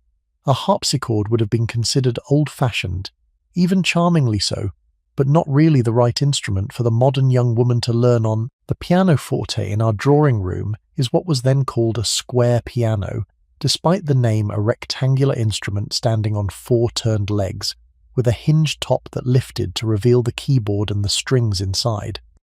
Square pianos were the standard domestic instrument of the period. They were smaller and cheaper than the grand piano, which was found mainly in concert halls and very wealthy private houses. They were more elegant and more compact than the upright piano, which would not be commonly seen until somewhat later. The square piano fit beautifully into the standard middle-class drawing room, took up perhaps the space of a small writing desk, and could be moved by a couple of strong servants if the room had to be rearranged. The case of the instrument was usually mahogany, sometimes inlaid with other woods or with brass detailing. The keyboard had a range of about 5 octaves, somewhat narrower than a modern piano, but quite sufficient for the music of the period. The action was lighter than a modern action, and the tone was sweeter, more delicate, less powerful, with a particular silvery quality that any modern listener encountering a properly preserved Regency square piano will immediately recognize as different from the heavier, more resonant tone of a contemporary instrument. The candles on the music branches on either side of the keyboard threw light onto the keys and onto the music propped on the stand above them. The music played on this instrument, in this household, on this evening, was a particular repertoire that was almost entirely separate from the public concert music of the day, and which deserves a moment of attention. The bulk of domestic piano music in 1814 consisted of arrangements, transcriptions, and shorter original works composed specifically for the amateur player at home. The works of Joseph Haydn, who had died only 5 years earlier and whose reputation was at its height, were widely played in domestic settings, particularly his shorter sonatas and his various sets of pieces composed with the amateur in mind. Mozart was played, though some of his more demanding sonatas were considered beyond the reach of the average drawing-room player. Muzio Clementi, the Italian pianist and composer who had settled in London and become both a composer and a piano manufacturer, had produced a vast output of piano music aimed at exactly the domestic market we are looking at. His sonatas and sonatinas were standard teaching pieces. Beethoven was beginning to enter this domestic repertoire, though his more recent works were considered, by some, to be difficult and almost shocking in their emotional intensity. There were vast quantities of song. Songs were perhaps even more central to the Regency drawing room than purely instrumental music, because singing was something that brought the whole company into participation. The songbook sat on top of the piano. The accompanist played. The singer, often a young woman of the household, sang. The other members of the family listened, applauded, sometimes joined in the chorus if the song allowed it. Italian songs, English songs, Scottish songs, Irish songs. The Scottish and Irish folk repertoire had become particularly fashionable in this period, partly under the influence of Walter Scott, and partly through the publishing efforts of various song collectors. The Irish melodies of Thomas Moore, which had begun to appear in 1808, and which would continue to be published in volumes through the next decade, were enormously popular. The Scottish songs collected and arranged by various publishers, sometimes with new poetic settings by Robert Burns, were standard drawing-room repertoire. There were piano arrangements of opera arias, of orchestral pieces, of every kind of music that the household might have heard at a public concert and wished to hear again at home. The arrangement of orchestral music for piano, or for piano and voice, was a vast publishing industry in this period. Every popular opera that had its season at the King's Theatre in London was, within months, available in a piano and voice reduction that could be purchased and played at home. And there were dances, country dances written down with their tunes and their figures, so that families could play them when they wanted to dance, or simply listen to them as sprightly entertainment after dinner. Quadrille music, which had become fashionable in the previous few years. The waltz was just beginning to be heard in respectable English households in 1814, though it was still mildly controversial because of the closeness of the partner's embrace, and many older members of polite society regarded it with disapproval. This music was, in 1814, almost entirely played by women. There were exceptions. Some men played the piano well, and the master of the household might sit down at it occasionally, particularly to accompany his wife or daughter in a song. But the regular domestic player of the pianoforte in this period was almost always female. The young daughters of the household were taught to play from an early age by a series of music masters who came to the house once or twice a week to give lessons. Their daily practice was an unvarying part of the household routine. By the time they were 16 or 17, the elder daughters of a family like the one we are visiting tonight could play with some skill, sing in pleasant voices, accompany themselves and one another, and provide an evening's entertainment for the family without difficulty. The whole institution of female accomplishment, as it was called in this period, deserves a moment of attention. Music, drawing, French, Italian, dancing, fine needlework, a little bit of botanical knowledge, literary knowledge. These were the accomplishments that a young woman of the comfortable middle classes was expected to have acquired by the time she came out into society and began to be considered for marriage. They were what a suitable wife would bring to a household, in the form of evening entertainment, of polite conversation, of the cultivation of children's later education, and of a general atmosphere of refinement. It was understood to be the wife's responsibility to maintain. The accomplishments have, in our era, sometimes been criticized or even mocked as a kind of decorative training that fitted women for nothing useful. There is something to that criticism, certainly. The young woman who could play 3 Haydn sonatas competently was not being prepared for any career, was not being given any economic independence, was not being encouraged to develop her mind in the directions that would have given her actual freedom in the world. She was being trained to be charming, and charm as a lifetime occupation for an intelligent person is a frustrating occupation, but the accomplishments also gave the women who acquired them real substantial pleasure and real substantial skill.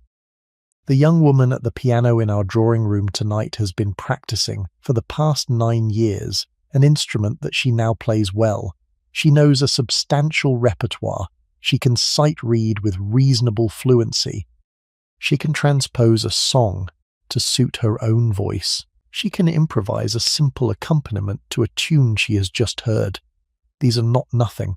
These are the skills of a working musician. In fact, even if she will never be paid a shilling for them, and they bring her, when she is sitting at her piano, into a state of competent, absorbed attention that is one of the genuine satisfactions of her life.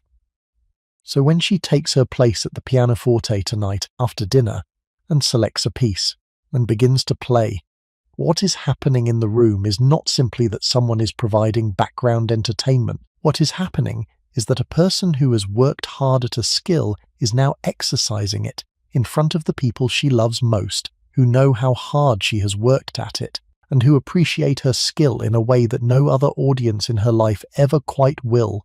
The piece she is playing tonight is, let us say, a slow movement from a Haydn sonata.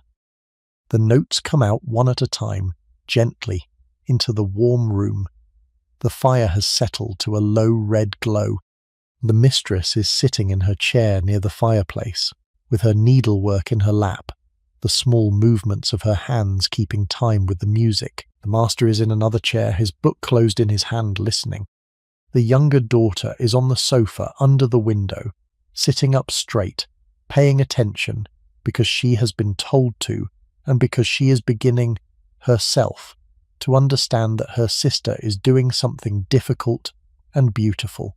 The candles on the music branches throw their light onto the daughter's face as she plays. The candles in the room behind her dim her into a soft outline against the keyboard. And the music, that slow Haydn movement, 10 minutes or so of music, fills the room like a kind of warm air. It is not background music.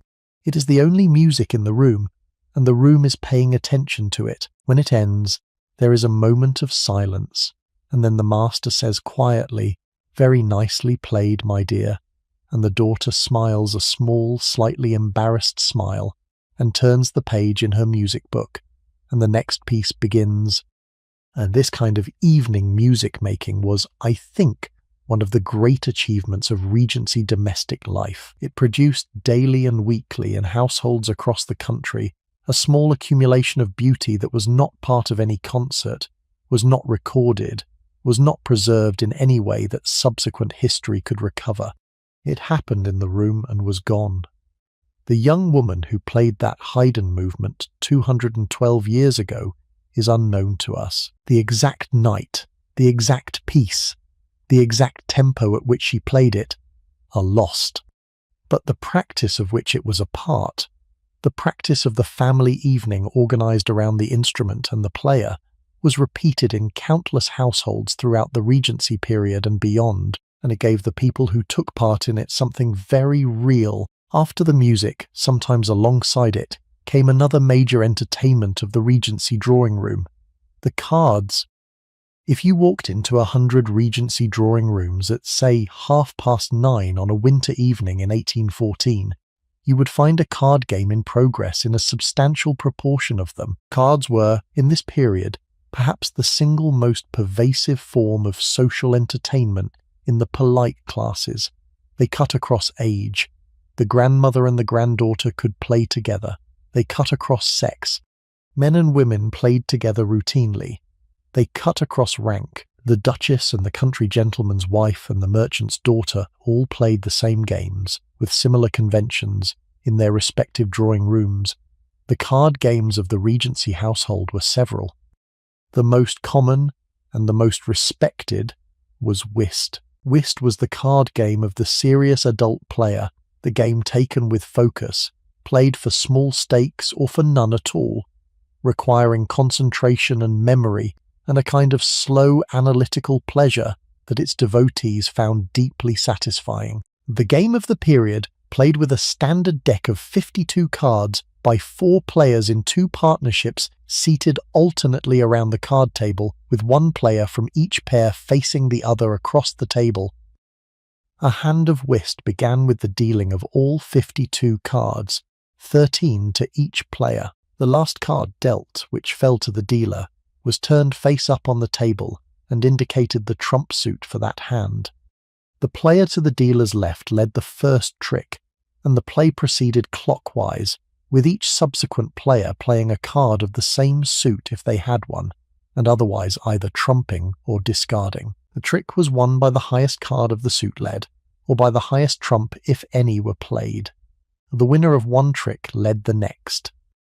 After all 13 tricks had been played, the score was tallied, with the partnership that had taken more tricks winning the hand. Games were typically played to 5 or 10 or some other agreed-upon score. The pleasures of whist were several. There was the pleasure of partnership, of trying to read your partner's signals through the cards he or she played, of supporting their long suit when it became apparent, of finessing the high cards in your own hand to extract maximum value from them. There was the pleasure of card counting, of remembering which cards had already been played and using that information to calculate the probable distribution of the remaining cards in the unseen hands. There was the pleasure of the silent communication between partners, conducted entirely through the cards on the table, with no spoken word allowed during the actual play of the hand. And there was the pleasure of the slow accumulation of small successes. Whist was not a game of dramatic single moments, of one big winning play that took the whole pot. It was a game of grinding skill, of small advantages added up over many hands, of playing a slightly better game than the people across the table from you and watching, hand by hand, your score creep ahead of theirs. For people who liked thinking in a particular controlled mathematical way, whist was deeply absorbing.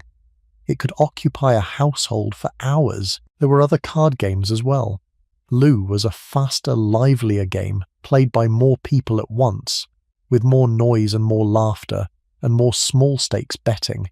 21, which is to say 21, was beginning to be played in domestic settings, having migrated in from the gambling houses.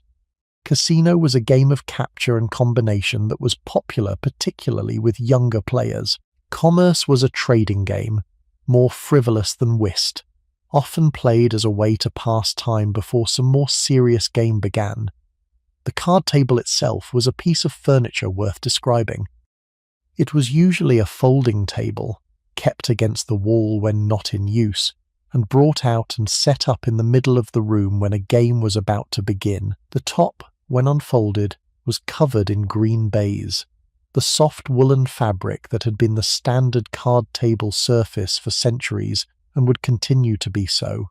The green baize did several things. It muffled the sound of the cards being played. It provided a non-slippery surface so the cards lay where they were placed. It was easy on the eye in candlelight. It was a calm, neutral background against which the coloured faces of the cards stood out clearly. A 4-player whist table would have a candle at each corner, sometimes mounted on candlesticks placed on the corners themselves, sometimes on small candle stands beside the table. The light fell on the cards from above, illuminating each player's hand as they held it. Around the table were 4 chairs drawn close. Beyond the table, the rest of the drawing room continued its other activities, the mistress at her needlework, the younger daughter still at the pianoforte, playing more quietly now, so as not to disturb the players, a guest reading a book in another chair near the fire. The card players were one of several activities going on simultaneously, and the card table did not dominate the room in the way that, say, a television would dominate a modern room. It was its own small zone of attention, with its own 4 participants, and the rest of the household carried on around it. Stakes were a question that varied considerably from household to household. In our household, on this November evening, the stakes are nominal. A few coins put down at the start of the game, won and lost in small amounts, with the total exchange across an evening being a matter of shillings rather than pounds. The card playing here is recreational. It is not, in any meaningful sense, gambling, but gambling was a real and serious feature of Regency life, and it would be misleading not to acknowledge it. In other households, particularly in fashionable circles, in clubs, in the upper reaches of the aristocracy, card-playing was conducted for stakes that could ruin a family in a single evening. The newspapers of the period regularly reported the losses and bankruptcies of young men who had gambled themselves into disaster at the great London clubs, where games of faro and hazard could swallow tens of thousands of pounds across a few hours of play. The contrast between the small domestic whist table in a quiet drawing room and the fevered gambling table at White's or Brooks's in St. James's Street was as great as the contrast between a private dinner and a public banquet. For most of the families we are interested in tonight, however, card-playing was a domestic, gentle, intelligent recreation. It occupied the evening pleasantly. It exercised the mind. It produced, in the case of whist, a particular kind of intimacy between the partners across many hands of play. It was a way of being together for several hours that was companionable, mildly competitive, slightly absorbing, but ultimately not very high stakes in any sense. And in our drawing room tonight, the card game has now begun. The master of the house and one of the visitors are partnered against the mistress and the elder daughter. The first hand has been dealt, the trump card has been turned, the first trick has been led, and the candles burn steadily over the green baize, and the cards move around the table one at a time, slowly and quietly, with the players considering their plays and then making them. Across the room, the younger daughter has taken up a book. The fire has been built up by the housemaid who came in for that purpose. The clock on the mantelpiece reads 10 o'clock. This is the depth of the Regency evening. This is the moment when the household has settled most deeply into its own internal rhythm.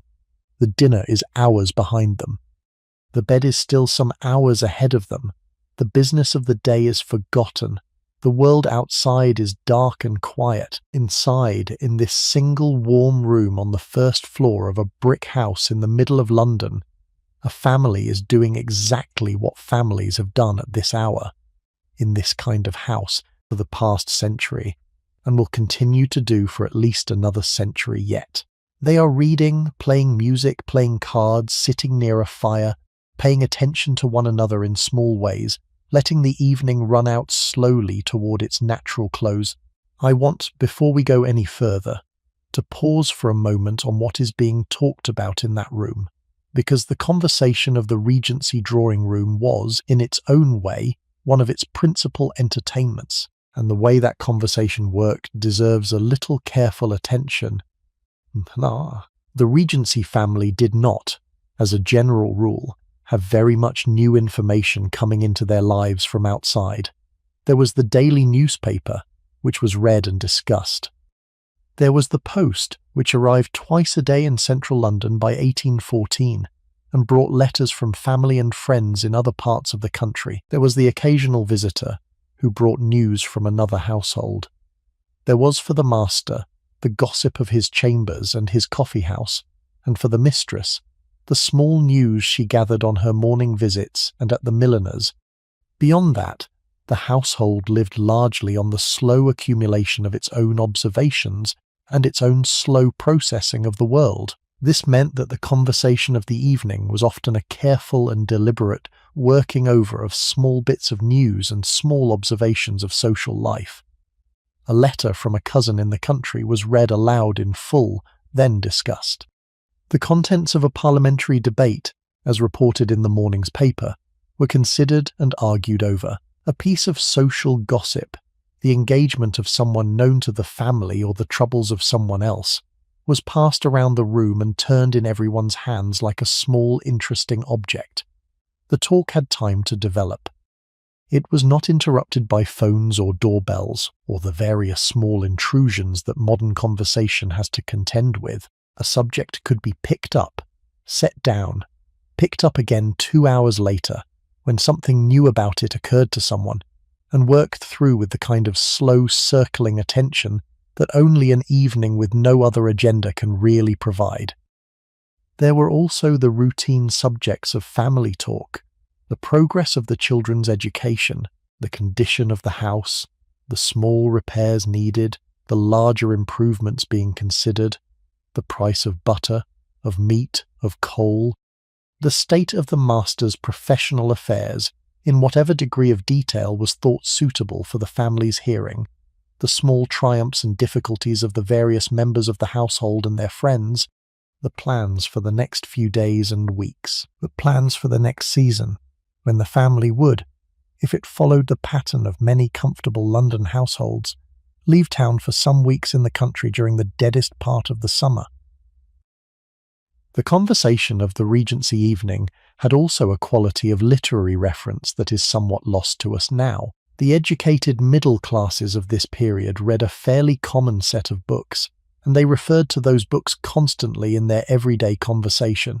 A passage from Pope, a quotation from Shakespeare, a reference to a character in one of the popular novels of the day, would slip into the evening's talk with a frequency that the modern reader finds surprising. The family understood the references because they had all read the same things. The references gave the conversation a kind of resonance, a common literary background that everyone shared, and that made small jokes and small allusions land more deeply than they otherwise would. With the same literary common ground extended to Scripture. The Bible was, in this period, the single most read book in any educated household, and quotations from it appeared in conversation as a matter of course. A psalm, a parable, a phrase from St. Paul would be spoken into the evening with the easy familiarity of someone using language that everyone in the room had known since childhood. The religious frame of reference was simply assumed, in a way that almost no modern conversation can assume any common frame of reference at all. There was the conversation of memory, too. The family had a shared past, accumulated over years of living together, and the long evening was the natural time for that shared past to be brought into the light. Do you remember when, said the mistress, and the family did remember when. And the story was told again, with everyone contributing their own remembered detail, and the past came briefly into the room and then settled back where it belonged. The slow circulation of family memory, in evening after evening of repetition, was one of the ways that a Regency family knew itself as a family rather than as a collection of individuals who happened to live in the same house. What was not, on the whole, talked about in the polite drawing room of 1814 were certain subjects of which the conversation of the period was carefully kept clear. Money, in any direct vulgar sense, was avoided. The actual income of the household was not, in general, a subject for casual evening talk, particularly in the presence of guests. The intimate physical realities of the body, illness in any embarrassing form, the difficulties of childbirth, the failures of digestion, were referred to obliquely, if at all. Politics was sometimes argued vigorously, but in respectable households the argument was conducted within understood limits, and the strongest expressions of party feeling were generally reserved for the men's part of the dinner. There were, in a word, certain rooms of the conversational house that were, by mutual agreement, kept closed in the drawing-room evening. This restraint can be read negatively. It can be read as the genteel suppression of important realities, the polite refusal to engage with the difficulties of life, the limitation of the social conversation to acceptable trivia. There is some truth to this reading, but there is also another way to look at it. The restraint was a form of mutual care. The drawing room was meant to be, in a particular way, a space of relative ease. The exclusion of certain subjects was, in part, a way of making the evening a kind of refuge from those subjects. The household talked about what it could comfortably talk about, and reserved the harder talking for other places and other times. There is a wisdom in this, perhaps, that we have not entirely retained. The modern dinner table can sometimes be the site of every difficulty in the family's life, all dragged out at once, with no other space in the day or week designated as the place for those difficulties to be addressed. The Regency household, by reserving certain conversations to certain settings, may have given itself a degree of evening peace that the modern household has to work harder to construct. Beyond the verbal conversation, there was the conversation of attention. The Regency drawing room was a room in which people were paying attention to one another in small, steady ways throughout the evening. The mistress would notice that her elder daughter was tired and would suggest she read for a few minutes rather than play another piece. The master would notice that his guest's wine glass was empty and would refill it. The daughter would notice that her father's book had slipped to the floor while he dozed, and would pick it up and put it on the side table beside him. These small noticings, repeated dozens of times across an evening, were a form of communication that was largely silent, but that built, hour by hour and year by year, the texture of family life. Modern attention, fragmented as it is across multiple devices and multiple streams of input, has a harder time producing this kind of slow, steady noticing of the people one is sharing a room with. The Regency evening, by limiting the available stimuli to what was actually happening in the room, gave attention a smaller and more focused field to work in, and that focused attention was, I think, one of the unrecognized achievements of the period. People knew each other slightly better, in a slightly more detailed and observed way, because they had nowhere else for their attention to go.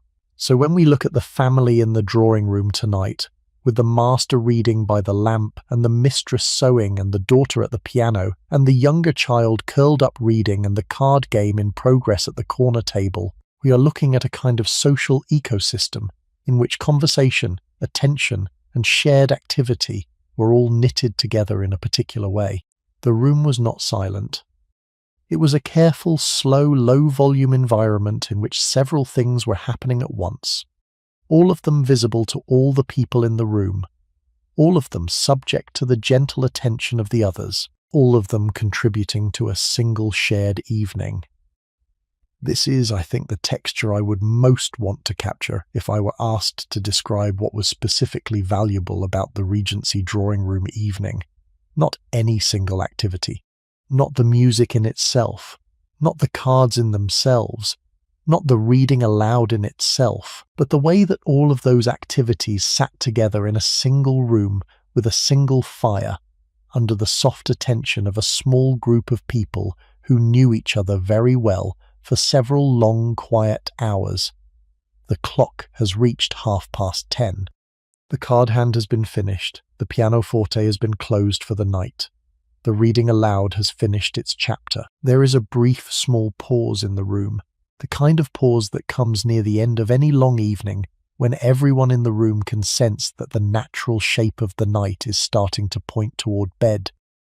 But before we go upstairs to bed with them, I want to take you somewhere we have not yet been, down the back stairs, through the door at the end of the hall, into the part of the house we have not yet seen, the basement, the kitchen, the servants' hall, below stairs, because the household we have been watching, in all its candlelit gentility, is not an isolated enterprise. It is supported, every minute of every hour of the evening, by the work of other people, people who have been visible to us only at the edges of the scenes we have been describing. The footman laying the dinner table, the housemaid bringing up the coal, the cook somewhere out of sight producing, by some kind of magic, the actual food and the actual hot water and the actual fuel that the upper floor evening requires. These people have their own evening in their own part of the house, and it is worth, before the night ends, going down to see what they are doing while we have been watching the family upstairs. The kitchen of a middle-class London townhouse in 1814 was located in the basement of the house, accessible from the family's part of the building by a narrow back stair that ran from the kitchen up to the ground floor, and from there up to all the other floors of the house. The back stair was the servants' road. They used it many times a day, going up with coal, with hot water, with meals, with messages, and coming down again with empty bowls, with dirty linen, with whatever needed to be returned to the lower floor for processing. To descend the back stair from the ground floor, even on a quiet November evening, was to enter a different world. The temperature was different. The kitchen was almost always hotter than the rest of the house, because the kitchen range was kept burning all day for cooking, and even after the dinner had gone up to the family, the range was still warm, and the room held its heat for hours. The smells were different: roasting meat, boiled vegetables, bread, coal smoke, soap, candle tallow, all the various odours of the working life of the house, layered together into a complex domestic atmosphere that the family upstairs almost never directly encountered. The light was different. Below stairs, the cheap tallow candles were used. The light was yellower, smokier, less abundant. The walls were whitewashed plaster rather than painted plaster, kept clean by constant scrubbing rather than by constant polish. The kitchen itself was the heart of the basement. It was a large room with a stone-flagged floor, a long wooden work table running down the centre, dressers along the walls holding pots and pans and the everyday china, and the cooking range itself dominating one whole wall. The range was a coal-fired iron stove, with an open fire grate in the middle for roasting meat, ovens on either side for baking, and various hot plates and trivets for cooking pots. The whole installation was a relatively new kind of kitchen technology in this period, having replaced, over the previous several decades, the older arrangement of a large open hearth with separate brick ovens and various specialized fittings. The closed range was more efficient, used less fuel, and produced a more controllable cooking environment, but it was hot, and it required constant attention to keep the fire at the right temperature. By 10 o'clock at night, with the family's dinner long since served and cleared, the kitchen has settled into its quieter evening hours. The cook, a woman of perhaps 45 years, has finished the major work of the day. She is sitting at the kitchen table now, with a cup of tea in front of her, and her account book open beside it, going over the day's expenses. The day's tea, by the way, is not the tea the family drank upstairs. It is the second steeping of those leaves, brewed strong and dark in the kitchen pot, sweetened with brown sugar. drunk with milk. The leaves of the household tea, after the mistress had finished with them in the drawing room, were given to the cook as a kind of perquisite of her position. She would have used them for a second brewing for the kitchen staff, perhaps even a third brewing if she was being economical. The tea downstairs was a paler, weaker version of what they had drunk upstairs, but it was tea, and it was a reliable evening pleasure for the staff. There are several other people in the kitchen at this hour. The kitchen maid, a younger woman of perhaps 20, is at the deep stone sink in the scullery off the kitchen, washing the last of the dinner dishes by candlelight. She has been at this work since the first dishes came down from the dining room 2 hours ago, and she has another half hour or so to go before everything is washed, dried, and put away. The water in her sink has been hauled hot from the kitchen range. When the water cools, she tips it down the drain in the scullery floor and goes back for more. She will wash by the end of her workday tonight several dozen plates, a substantial number of cooking pots and pans, all the silver, all the glass, all the tea things, and any other domestic equipment that has been used in the day. The washing is done with hot water, soap that the housekeeper has issued from the locked cupboard, and a quantity of physical labour that we, with our dishwashers and our hot taps, have largely forgotten the existence of. In the servants' hall, which is the room next to the kitchen where the staff eat and sit when they are not actively working, 2 of the men servants are sitting at the table. The footman who served at dinner has changed out of his livery and is in his shirt sleeves and waistcoat. He is tired. He has been on his feet since 6 in the morning. He is reading a newspaper that he picked up in the hall earlier in the day, in those few minutes when no one needed him, and he could disappear briefly into the back of the house. The other man in the hall is the coachman, who has come in from the small mews behind the house where the family's carriage is kept and the family's horses are stabled. He has finished his work for the night. The horses are fed and bedded down. The carriage is cleaned and ready for tomorrow. He has come into the kitchen for his late supper and his cup of tea before going out again to his quarters above the stable for the night. Upstairs, in the body of the house, 2 of the housemaids are still working. One is in the dining room, finishing the last of the cleaning up there now that the family has retired upstairs.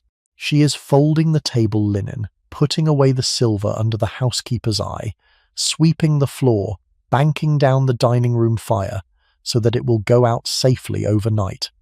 The other housemaid is on the bedroom floor, going from room to room. She is making sure the bedroom fires are still burning low. She is filling the warming pans, which are flat metal pans on long handles with hot coals from the kitchen range, and running them under the sheets of each bed to take the chill off the linen before the family comes upstairs. The warming pans were one of the small mercies of pre-central heating life. They turned a freezing bed into a tolerable bed for the few minutes between the master or mistress climbing in and falling asleep. The housemaid would do this tonight for every bed in the house, working her way upstairs with the warmed pans, leaving each room ready for its occupant. The housekeeper, who is the senior female servant of the household and the one to whom the female staff report, is in her own small room on the basement floor, with her ledger open in front of her, going over the day's stores. She knows to the exact pound and ounce what has come into the house today, what has been used, and what is in the larder for tomorrow. She controls, more or less directly, the flow of household goods through the house. The locked storerooms are her domain. The keys are on her person at all hours. She is, in her quiet, undemonstrative way, one of the most powerful figures in the household, far more important to its actual functioning than any of the family members upstairs. Without her, nothing would arrive and nothing would be accounted for. Without her, the entire economic structure of the house would collapse within a week. Was dealt, between them, these people, the cook, the kitchen maid, the housemaids, the footman, the coachman, the housekeeper, and 1 or 2 others I have not specifically named, sustain the entire physical existence of the family upstairs. They get up before the family and they go to bed after the family. They do at every hour of every day the work that makes the family's evening possible. The tea that the mistress poured at 4:30 was made with water that the kitchen maid had heated. The dinner that the family ate at 6 was made by the cook over the course of the previous 6 hours of work. The candles burning in the drawing room were brought in fresh from the locked candle cupboard by the housekeeper. The fires in the grates were laid and lit and tended by the housemaids. The chairs the family is sitting in were polished by hand this morning before the family came down. Every visible piece of the family's evening is the result of invisible labour performed by people whose names will not be recorded by history and whose individual lives will not be remembered. I want to say something about that because it sits at the centre of the Regency household, and because it sits, in a different form, at the centre of most middle-class life in any era. The servants of a Regency household were paid wages, certainly. They were also fed and given a bed in the house, and given a small daily ration of beer or other drink, and given, in some cases, an allowance for clothes. The wages themselves, by modern standards, were small. A cook in a respectable middle-class household might earn £15 or £20 a year in cash. A housemaid might earn £6 or £8, a footman 10 or 12. The entire annual wage bill for a household with 5 live-in servants might amount to £70 or £80, which was less than the cost of a single fashionable carriage, and considerably less than the cost of a single season's worth of new clothes for the family. This was, in modern moral terms, a deeply unequal arrangement. The servants worked very long hours, were on call essentially at all times, and received in cash only a small fraction of what their labour was actually worth. In return they got the bed, the food, the security of a position in a respectable house, and, in the better households, a considerable degree of long-term loyalty and care from the family they served. Some servants stayed with the same family for decades, sometimes for life. Some were treated almost as members of the extended household. Some were genuinely loved and genuinely loved back, and the relationship between them and the family they served had, in those cases, a real human depth that does not fit into any simple modern condemnation of the system. Other servants were treated badly. Other households were not kind. Other masters were demanding, unreasonable, occasionally cruel. The system gave great power to the family, and very little protection to the servants, and the quality of the servants' life depended enormously on the personal character of the people they happened to be serving. Some were lucky, some were not. What I want you to take away from this section, though, is not a moral verdict on the Regency servant system one way or the other. It is a recognition that the candle-lit evening upstairs, the elegant drawing room, and the carefully poured tea, and the quiet hand of whist, and the slow Haydn sonata, was made possible by another whole evening, downstairs. In the kitchen and the scullery and the servants' hall, that was not candlelit in the same way, was not elegant, was not slow or gentle or refined. It was tiring, repetitive, hot, smoky, and physically demanding, and it was carried out, every day, by people whose contribution to the world we are looking at tonight is almost invisible in the historical record, but is, in a real sense, what made the world possible. When we romanticize the Regency drawing room, as it is easy to do, we should also remember the Regency kitchen. The two are inseparable. The peace of one is bought by the labour of the other. And the peace and the labour were going on simultaneously in the same house, separated by a single flight of stairs that the family rarely descended and the servants rarely ascended, without good reason. There is one more figure I want to mention before we leave the basement and go back upstairs, because she is, in many of these households, a particular and important presence. The nurse. In a household with young children, which our household has, there was usually a dedicated nurse. The nurse was a woman, often slightly older than the housemaids, often unmarried or widowed, whose entire occupation was the care of the children. She lived in the nursery on the top floor of the house with them, She slept in their room. By 10 o'clock at night, the nurse has long since put the children to bed. The two younger children of the house, a boy of 4 and a girl of 2, have been asleep since 7. The older daughter, who is 12 and a half, has been allowed to stay up later in recent months, and was downstairs in the drawing room earlier this evening, before being sent up to bed an hour ago. The nurse is now in her own small room next to the nursery, with a single tallow candle burning, mending a torn sleeve on one of the children's clothes by hand. She will go to bed herself in another half hour or so. She'll be up again at 6 in the morning, when the youngest child wakes. The nurse is, in many ways, one of the most important figures in any individual child's life in this period. She spends more hours with the children in a typical day than the mother does.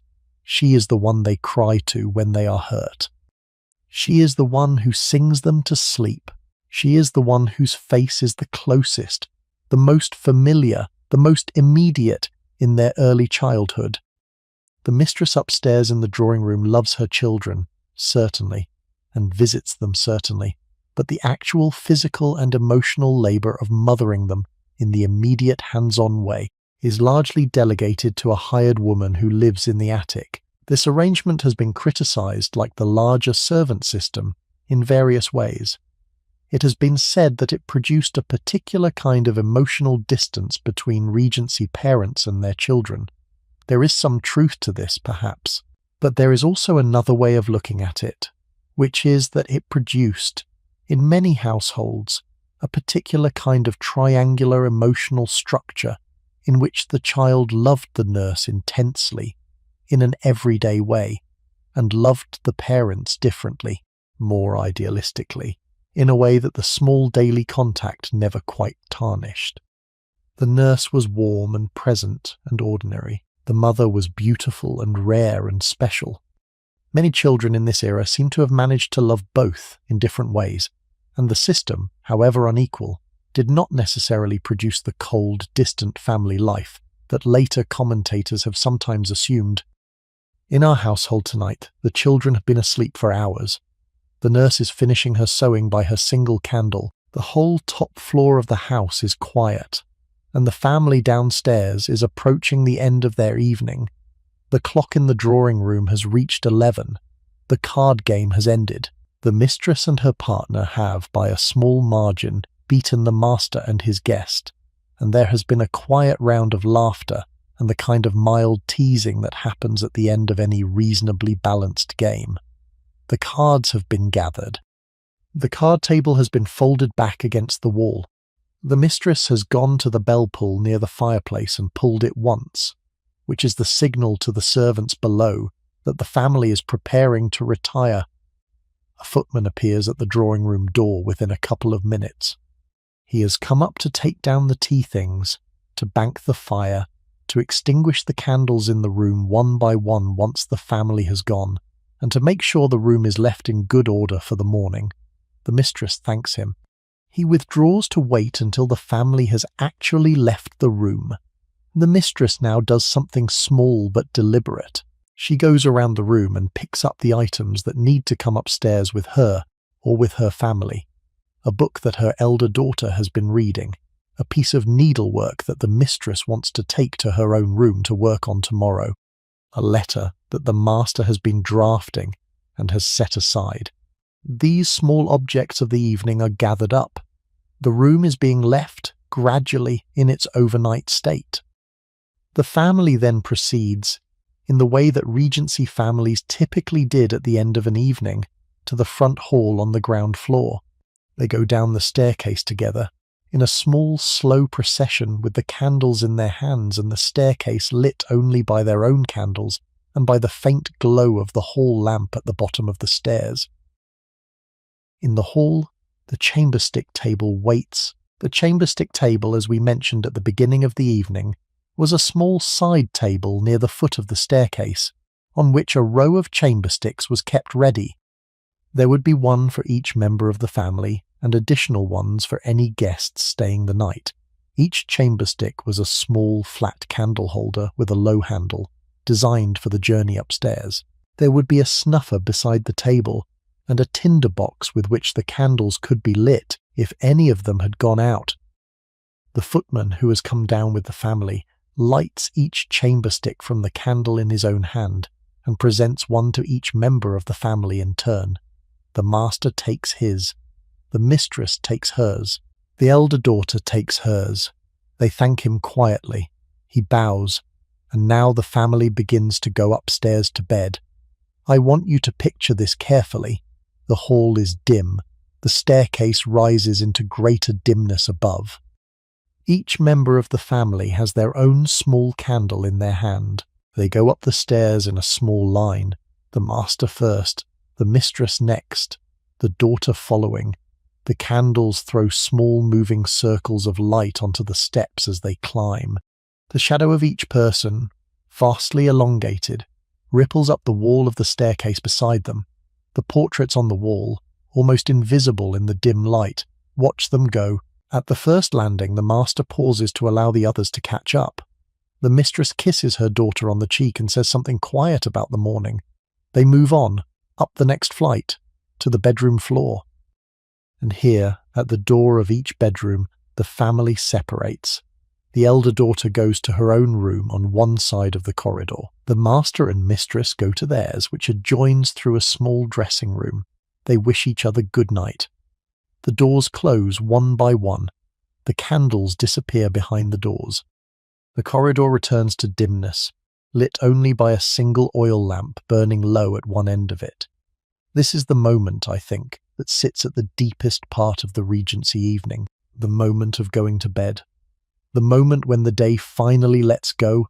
Let us follow the master and mistress into their bedroom for a moment, because the bedroom and its rituals deserve a careful look before we let them sleep.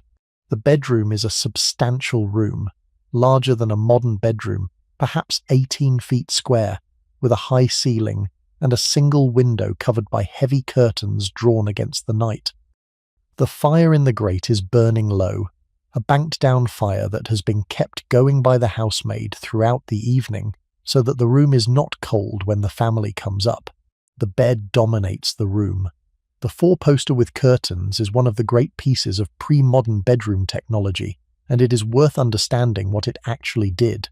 The curtains, when drawn, kept the warmth of the body in.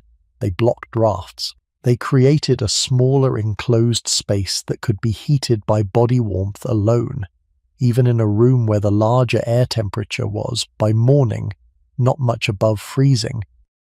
They also, importantly, gave the sleeper a sense of enclosure and privacy, even when sharing a bed with a spouse, that no modern bed quite provides. To draw the curtains around oneself at the end of the day was to retreat into a small, dark, warm cell of fabric that was, in cold weather, the most comfortable place in the entire house. The bed itself was made up with linen sheets, woolen blankets, a feather mattress laid on a horsehair undermattress, and a heavy quilted bed cover or counterpane. The pillows were generous and feather-stuffed. The whole bed was deep and soft, and by the time the warming pan had been run through it, warm. There was a chamber pot under the bed, because indoor plumbing as we know it did not exist. The water closet, which would become standard in middle-class houses by the middle of the century, was still a rare and somewhat experimental fixture in 1814.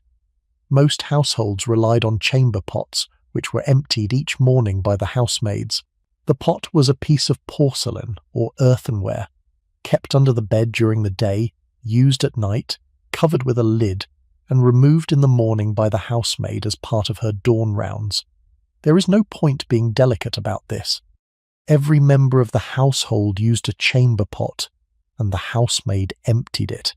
It was simply how the night went. There was a washstand in the room, with a basin and a ewer of water for the morning's washing. The water was cold. It would be warmed in the morning by a smaller jug of hot water brought up by the housemaid when the master and mistress were ready to wash. The washstand was the closest thing the room had to a bathroom. The full bath, when it was taken, was usually taken once a week or so, with hot water hauled up from the kitchen and poured into a portable bathtub that was set up in front of the bedroom fire. Bathing was not a casual daily routine in this period. It was an undertaking. The master and mistress now begin the small choreography of going to bed. They have come into the room together, but they will undress separately. The mistress has a small dressing room off the main bedroom, which is her own private space. She goes into it now with her chamber stick and closes the door. Inside the dressing room, the lady's maid is waiting. She has been waiting for some minutes, having been notified by the bell that the mistress was on her way up. The lady's maid is one of the senior female servants of the household, and her job is to attend personally to the mistress, particularly in the matter of her clothes and her toilette. She helps the mistress out of her evening dress, which is a complicated garment with a number of fastenings that are difficult to manage alone. She unties the lacings. She removes the dress. She helps the mistress out of her stays, which are the structured undergarment that gives the dress its shape. She brushes the mistress's hair, which has been up all evening in an elaborate arrangement, and braids it for the night. She helps the mistress into her nightgown, which is a long linen garment with long sleeves and a high neck. She holds the candle while the mistress washes her face and hands. She turns down the bed. The whole sequence takes perhaps 15 or 20 minutes. The lady's maid is competent and quiet. She has done this many hundreds of times before. The mistress, by the end, is in her nightgown, with her hair in a single long braid, her face washed, her teeth cleaned with a small soft brush and a powder. She is ready for bed. She thanks the lady's maid, who curtsies and withdraws, taking the evening dress and the stays and the other discarded clothes with her to be brushed and put away. The master, meanwhile, has been undressing in the bedroom proper. He does not have a valet in this household. Not every middle-class household ran to a male equivalent of the lady's maid. He undresses himself, hanging his coat and waistcoat over a chair, removing his shirt, washing his face at the washstand, putting on his nightshirt and his nightcap. The nightcap, which to modern eyes looks faintly ridiculous, was an entirely practical garment in a house where the bedroom temperature dropped near freezing overnight, and a bald or thinly haired man could lose serious body heat through his head while sleeping. The two of them, master and mistress, are now in their night clothes. They climb into the bed together, into the warm sheets, and pull up the blankets. One of them, depending on the household custom, gets out for a moment to draw the bed curtains around them, or perhaps the lady's maid has done this earlier as part of her preparation. Either way, the curtains close, and the two people inside the bed are now in a small, dark, warm space, enclosed by fabric, with the rest of the larger bedroom sliding away into outer darkness around them. The candles in the bedroom are blown out, one by one. The fire is banked down to its overnight ember. The room becomes dark. In the rest of the house, similar small ceremonies are happening. The elder daughter has been undressed by the lady's maid more briefly, and is now in her nightgown in her own bed. Her candle is still burning. She is reading a few pages of a novel before she sleeps. She will blow her candle out soon, and her room will go dark too. Below stairs, the kitchen has been set to rights. The cook has gone up to her own small room near the housekeeper's. The housemaids have finished their last circuits of the house. The footman has banked all the fires. The doors have been locked. The shutters have been closed. The hall lamp has been turned down low. By 11:30, the entire house, from the basement to the attic, is dark. There are only the embers of various fires here and there, glowing faintly behind the iron of their grates.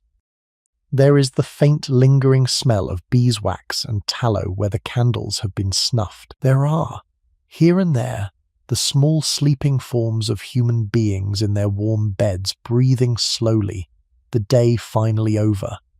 Outside, in the street, the watch is calling. The night watchman, an elderly man with a lantern and a wooden rattle, walks the street at intervals through the night.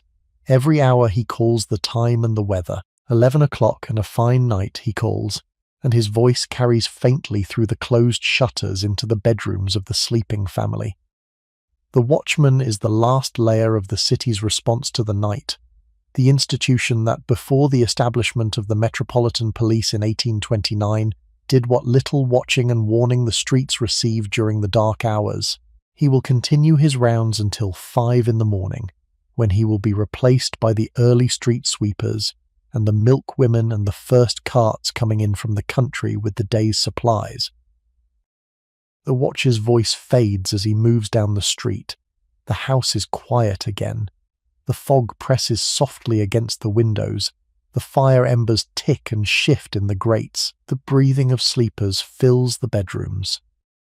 I want to step out of the house for a moment, before we come to the close of our evening, and stand in the street with the watchman, because the city around the sleeping family is itself a part of the story that the Regency evening cannot really do without. The London of 1814 at midnight on a November evening was a particular kind of place.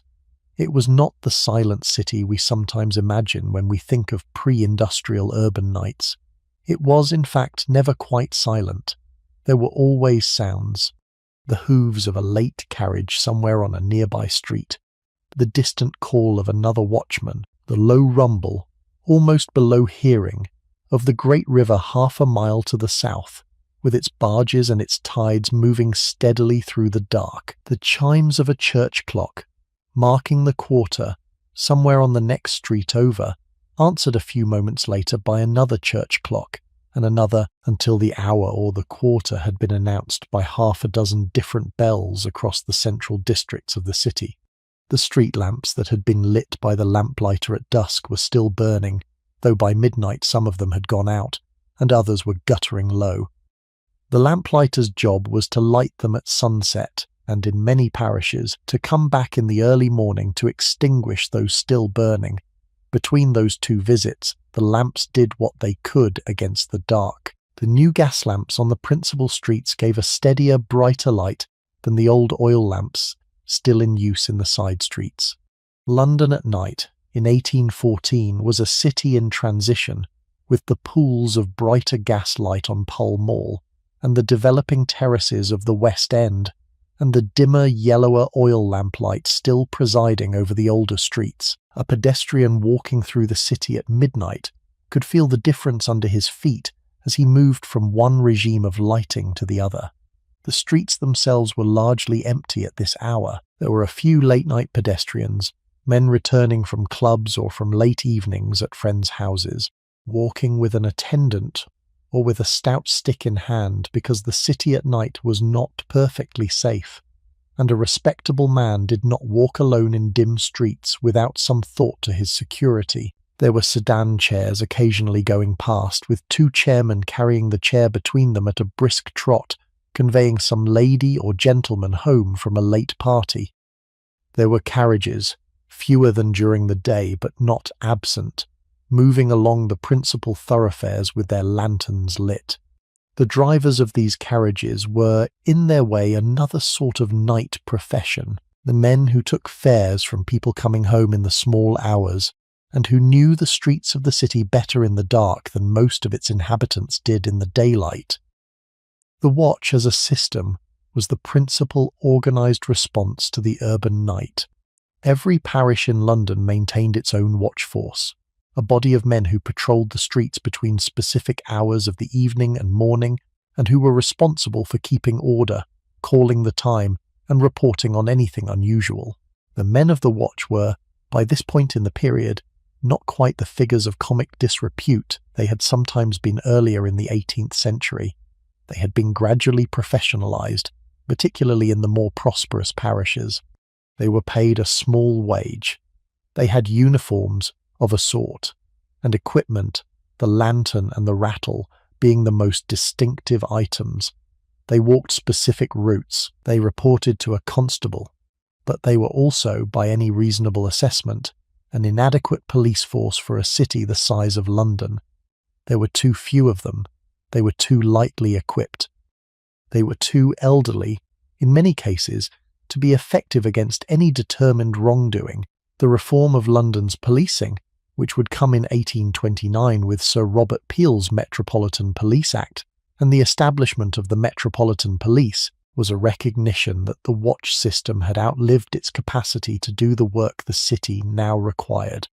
In 1814, however, the watch was still the system. Every street had its watchman. Every hour was called. Every petty disturbance was in theory reported. And the city, in its imperfect way, made it through most nights without major incident. The watchman walking down the street outside our family's house tonight is a man of about 60.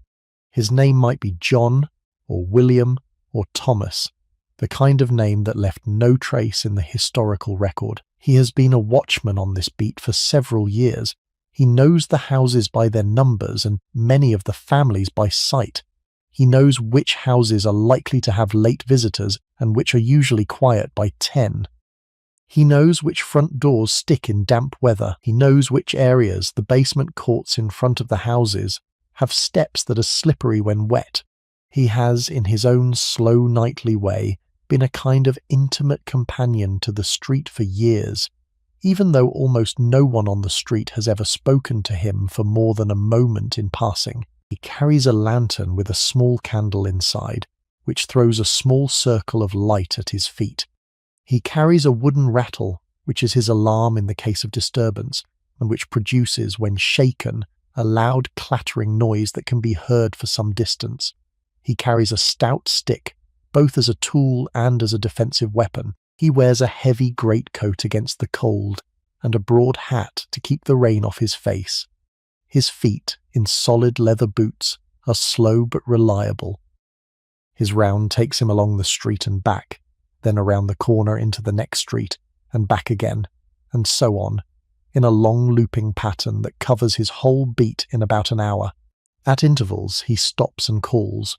The hour, the half hour, the quarter hour, the state of the weather, fine night, foggy night, raining hard. Sometimes a small additional comment. All is well, all quiet.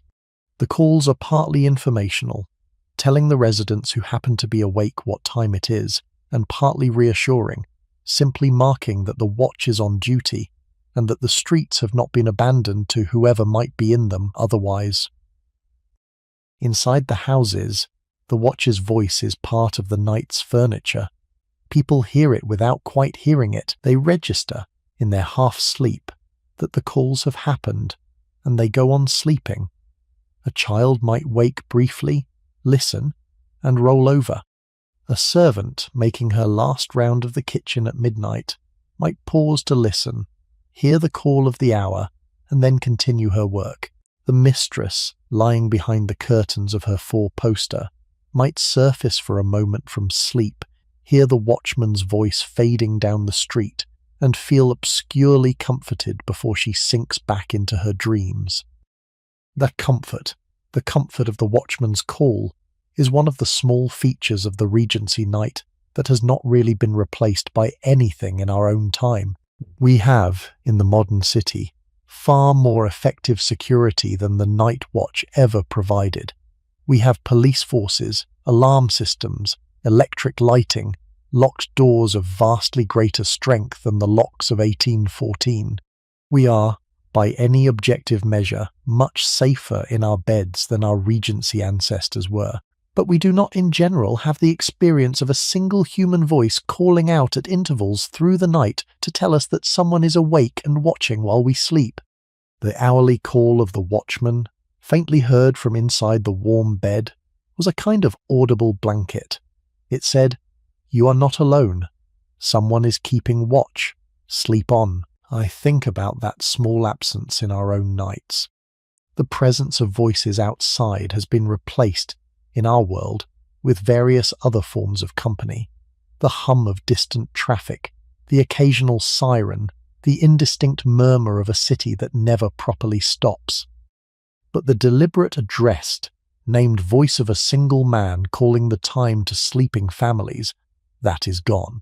And there is a small loss in its going that, like many of the small losses in the historical record, is not really mourned because hardly anyone now remembers what was there before.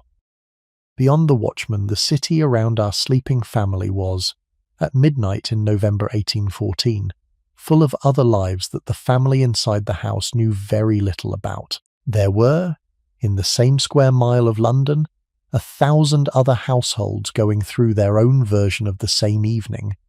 There were taverns and chop houses still serving their last customers.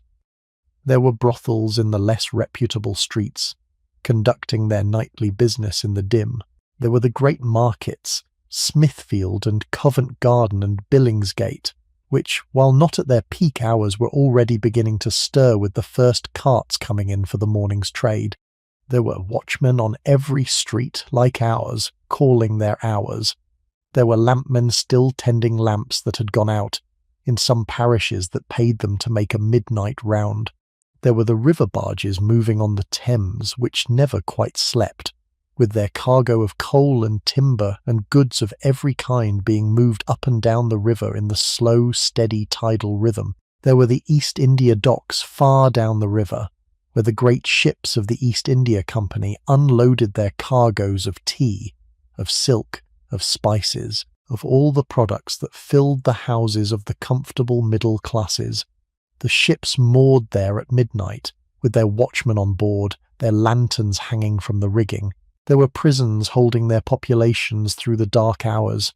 Newgate, the great prison at the Old Bailey, with its inmates awaiting trial or transportation or, in some cases, execution. The various smaller prisons across the city, the Fleet, the King's Bench, the Marshalsea, holding debtors who could not pay their debts and who lived inside those institutions for years, sometimes in conditions that the comfortable classes a few streets away rarely thought about.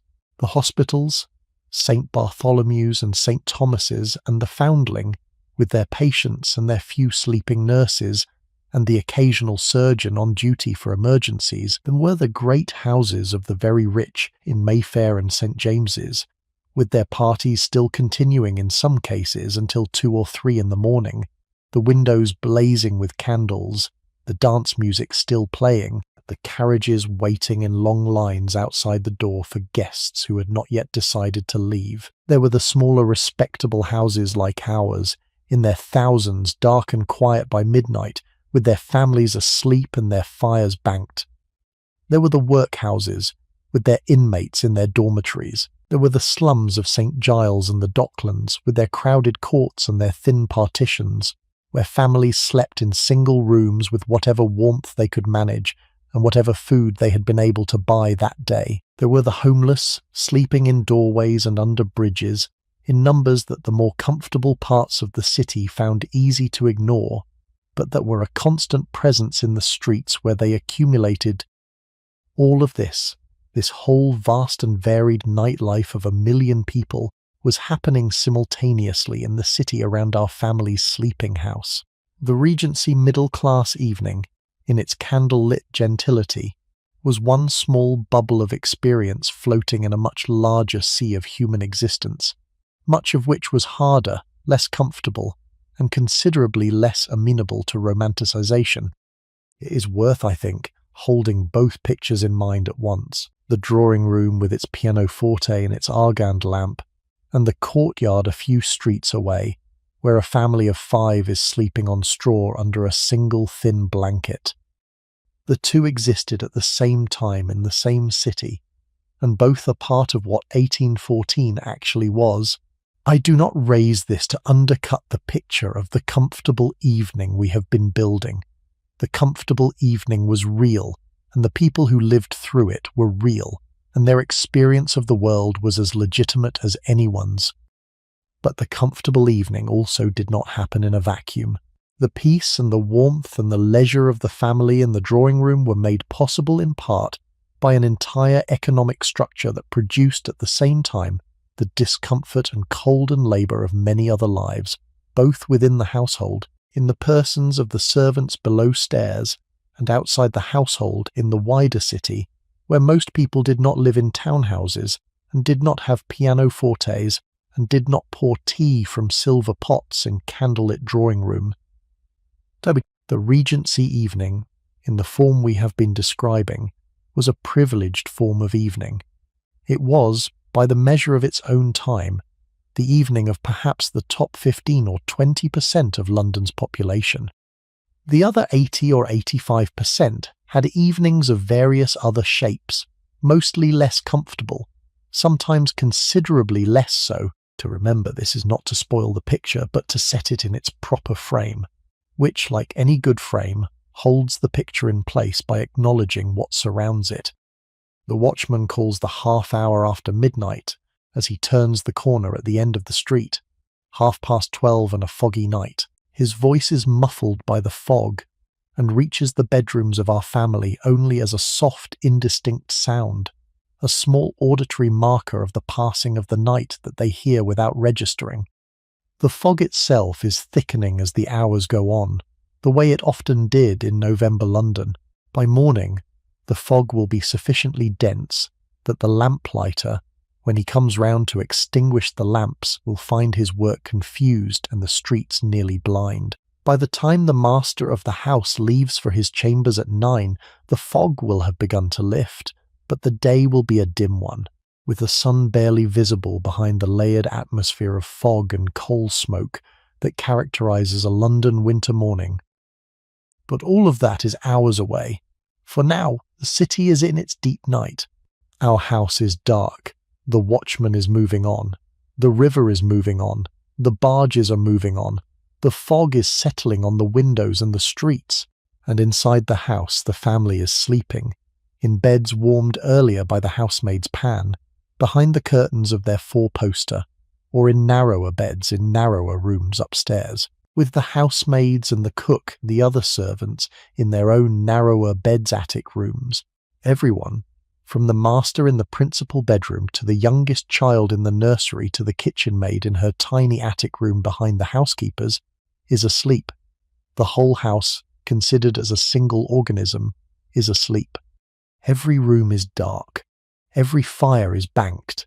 Every candle is out. The house, which has been a small ecosystem of light and conversation and music and food for the last 6 hours of the evening, has fallen into its own deep version of the night, in which nothing happens for several hours except the slow combustion of the banked fires and the slow breathing of the sleepers and the slow turning of the hours toward the next morning. And outside, the watchman's voice has receded down the street, faint and fainter, until it is gone, and the city closes over the small island of the sleeping house, and the night continues without further marking, except for the occasional distant chime of a church clock somewhere, until at last the first early carts begin to roll into the city from the country at 4 or 5 in the morning, and the cycle of another London day begins again. This is the deep part of the night. This is what the Regency evening was, in the end, a long, careful preparation for. Not for productivity, not for entertainment, for sleep, for the simple animal pleasure of being warm in a soft bed, in a quiet house, with the people you loved sleeping nearby, and with the night safely outside the shutters. Sleep itself, in the Regency household, was a slightly different thing from the sleep we know. It was, on average, a longer sleep. The household that had gone to bed at 11:30 would not, in most cases, rise before 7 or 8 in the morning. That gave the master and mistress something between 7 and 8.5 hours in bed, which is broadly comparable to what we now consider a healthy adult sleep. But it was a sleep in a colder room, in a darker house, with no electronic light leaking into the bedroom from anywhere, and with the kind of unbroken silence around it that the modern bedroom in any city almost never gets. There is some evidence, gathered by historians of sleep over the last few decades, that pre-industrial European sleep was sometimes broken into 2 distinct segments, what they have called the first sleep and the second sleep, with a wakeful interval of perhaps an hour in the middle of the night, during which the household member would lie awake, sometimes pray, sometimes have quiet conversation with a bedmate, sometimes simply think, before drifting back into the second sleep that took them through to morning. By the early 19th century, this 2-part sleep pattern was beginning to fade, particularly in the cities where the lengthening of the evening, with its better lighting and its later activities, was compressing the night into a single block of sleep, more like the one we now consider standard, but traces of the older pattern survived, and there were still adults in 1814, particularly older ones, who experienced the night as two sleeps with an interval between them, and who used that interval for their own quiet purposes. I find the idea of the two-part sleep, or the segmented sleep, genuinely worth thinking about. The middle-of-the-night wakefulness that, for us, often feels like a problem, an unwelcome interruption of the rest we are supposedly entitled to, may have been, for our ancestors, simply a normal phase of the night with its own kind of value. To wake at 3 a.m.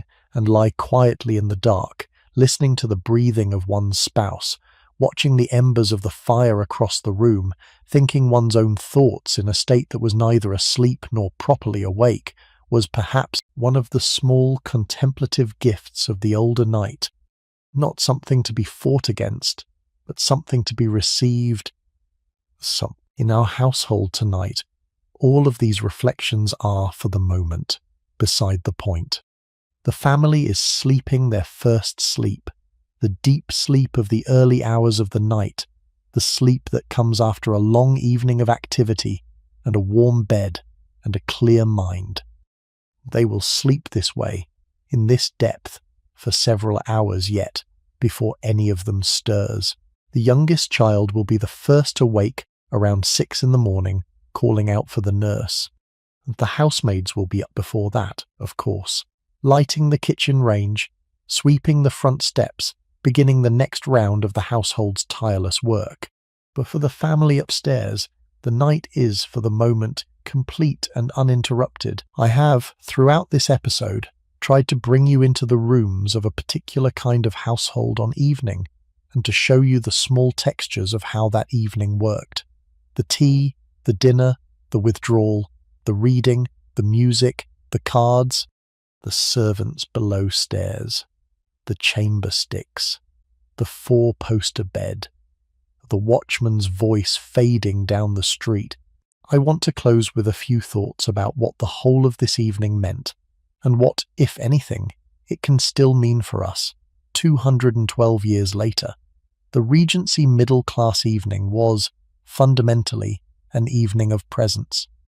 The family stayed in the same house. They moved through a sequence of shared rooms, doing shared activities, in continuous low-stakes contact with one another. The dinner brought them around the same table. The withdrawal separated them briefly, but only into two groups in two rooms still under the same roof. The drawing room reunited them.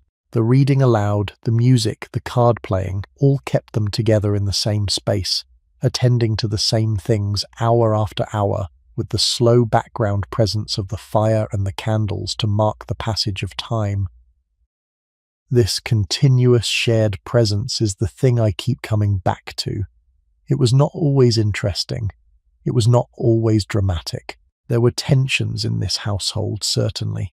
There were quiet resentments and unspoken disappointments, and the small irritations that any family produces when its members are forced into one another's company, night after night.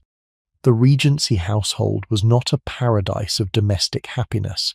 It was simply a structure within which family life was lived, but that structure had certain qualities that, looking back at it from our own period, I think are worth noticing.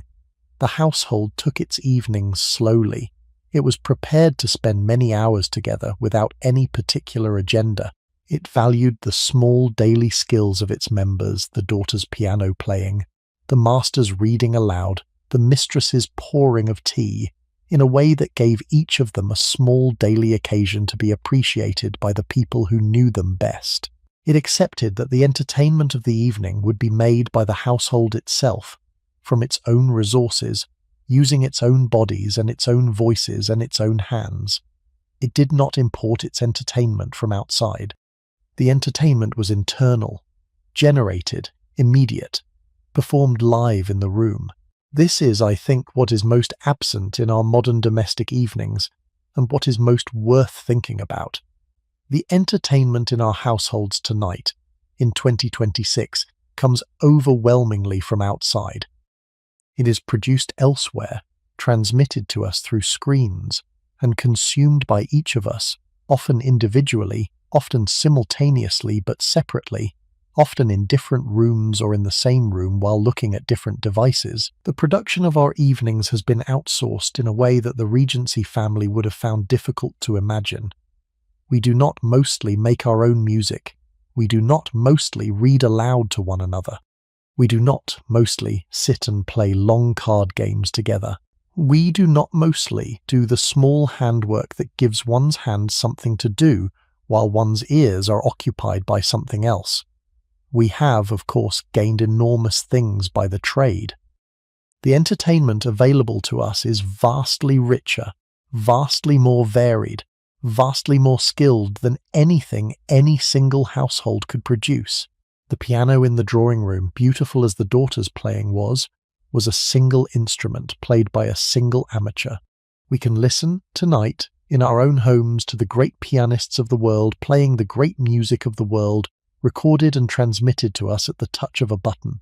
We can watch films and shows and games and educational lectures and any number of other things that the Regency household had no access to whatsoever. The individual richness of our evening, considered as a stream of content, is incalculably greater than theirs. And yet, there is something the Regency evening had that we do not have, and that I think is worth naming carefully. It had the quality of being made by the people in the room. It was a small artifact produced every night by the family itself. The piano playing was theirs, the reading aloud was theirs, the card game was theirs, the tea pouring was theirs. Whatever its quality, whatever its limitations, whatever its imperfections, the evening was the work of the people who lived through it, and it was theirs in a way that consumed entertainment can never quite be ours. I am not going to argue that the Regency evening was better than the modern evening. That is not the kind of comparison that history sustains, and there is no point pretending otherwise. It belonged to its own period, with its own conditions and its own constraints, and many of those conditions are not ones we would choose to return to, even if we could. The cold bedrooms, the chamber pots, the unequal labour of the servants, the strict separation of the sexes after dinner, the narrow range of acceptable activities, and the corresponding selves. None of these are things we ought to romanticize.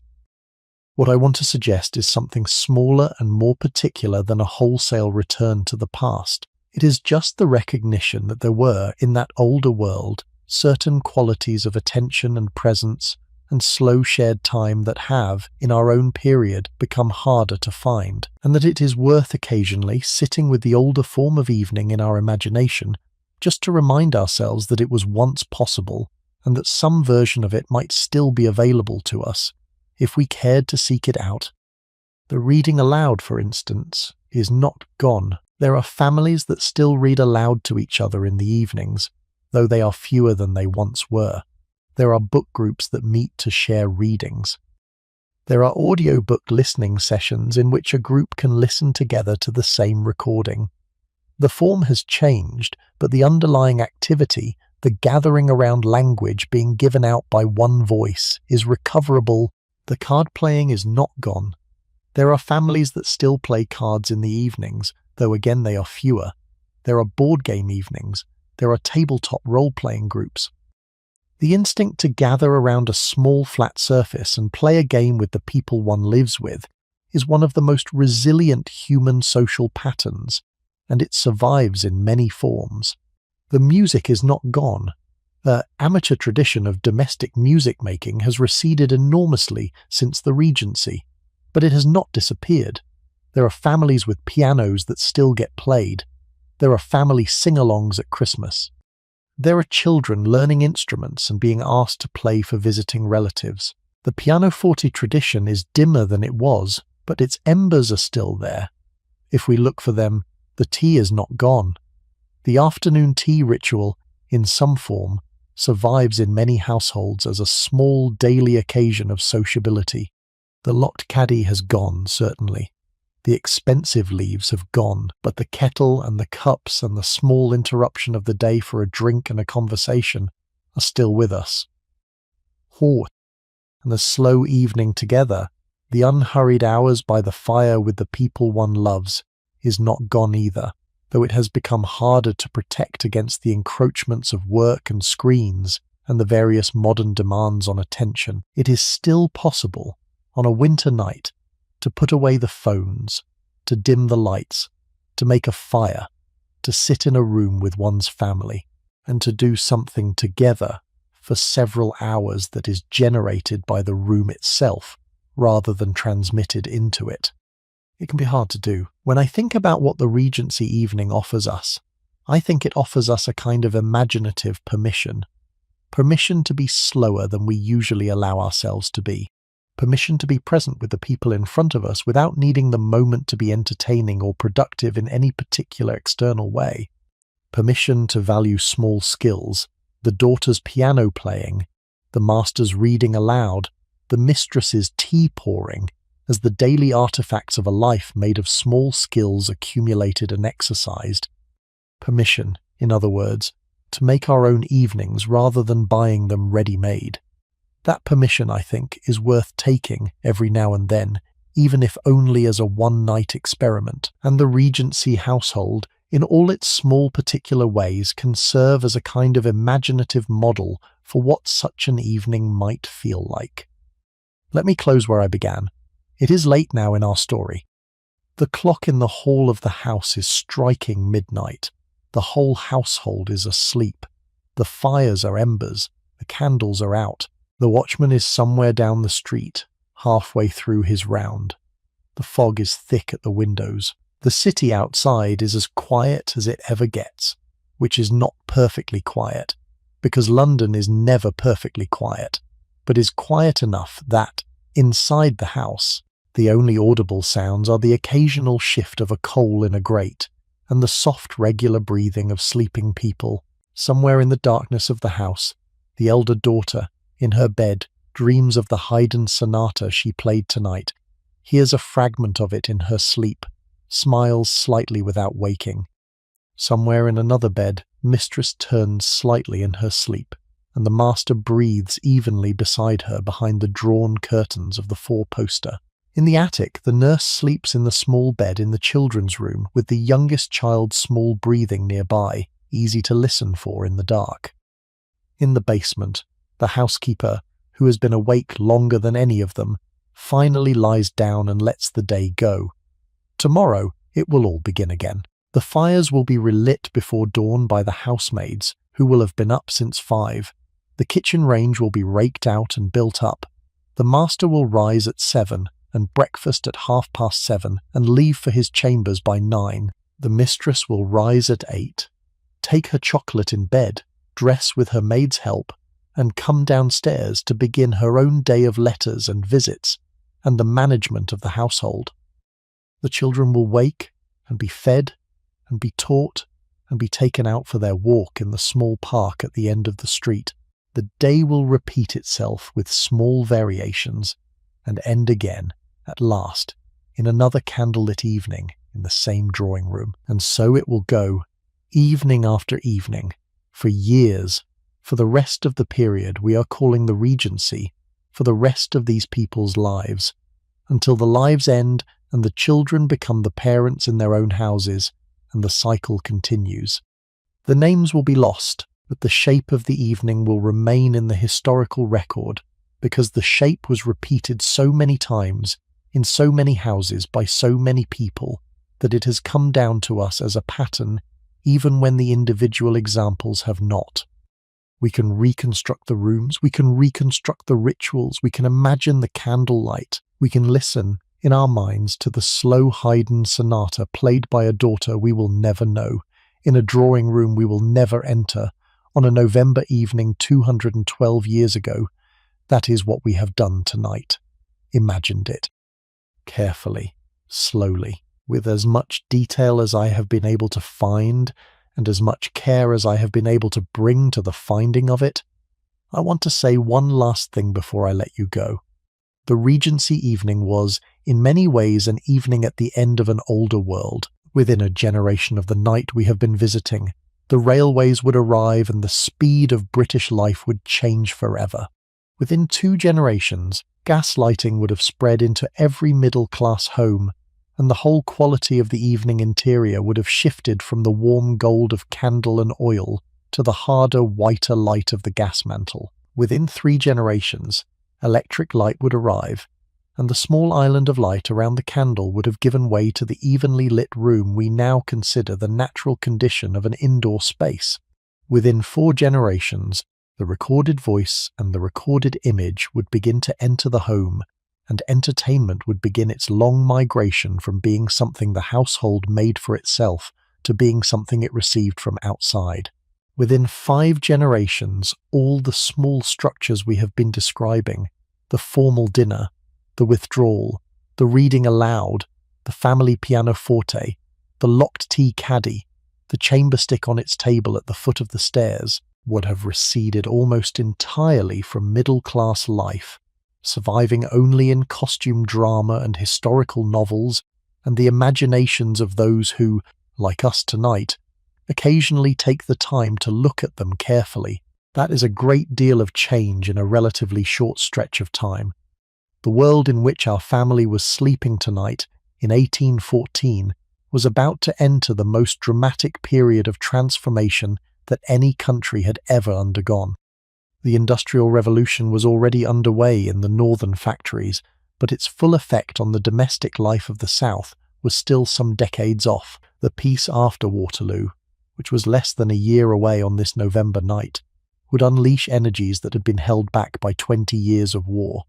The railways, the steam, the gas, the electric, the telegraph, the photograph, the phonograph, the cinema, the wireless, the television, the internet, the phone in your pocket, all of it lay ahead, and all of it would, in its own way, alter the shape of the domestic evening that we have spent these hours together looking at. The family asleep in our house tonight knows none of this.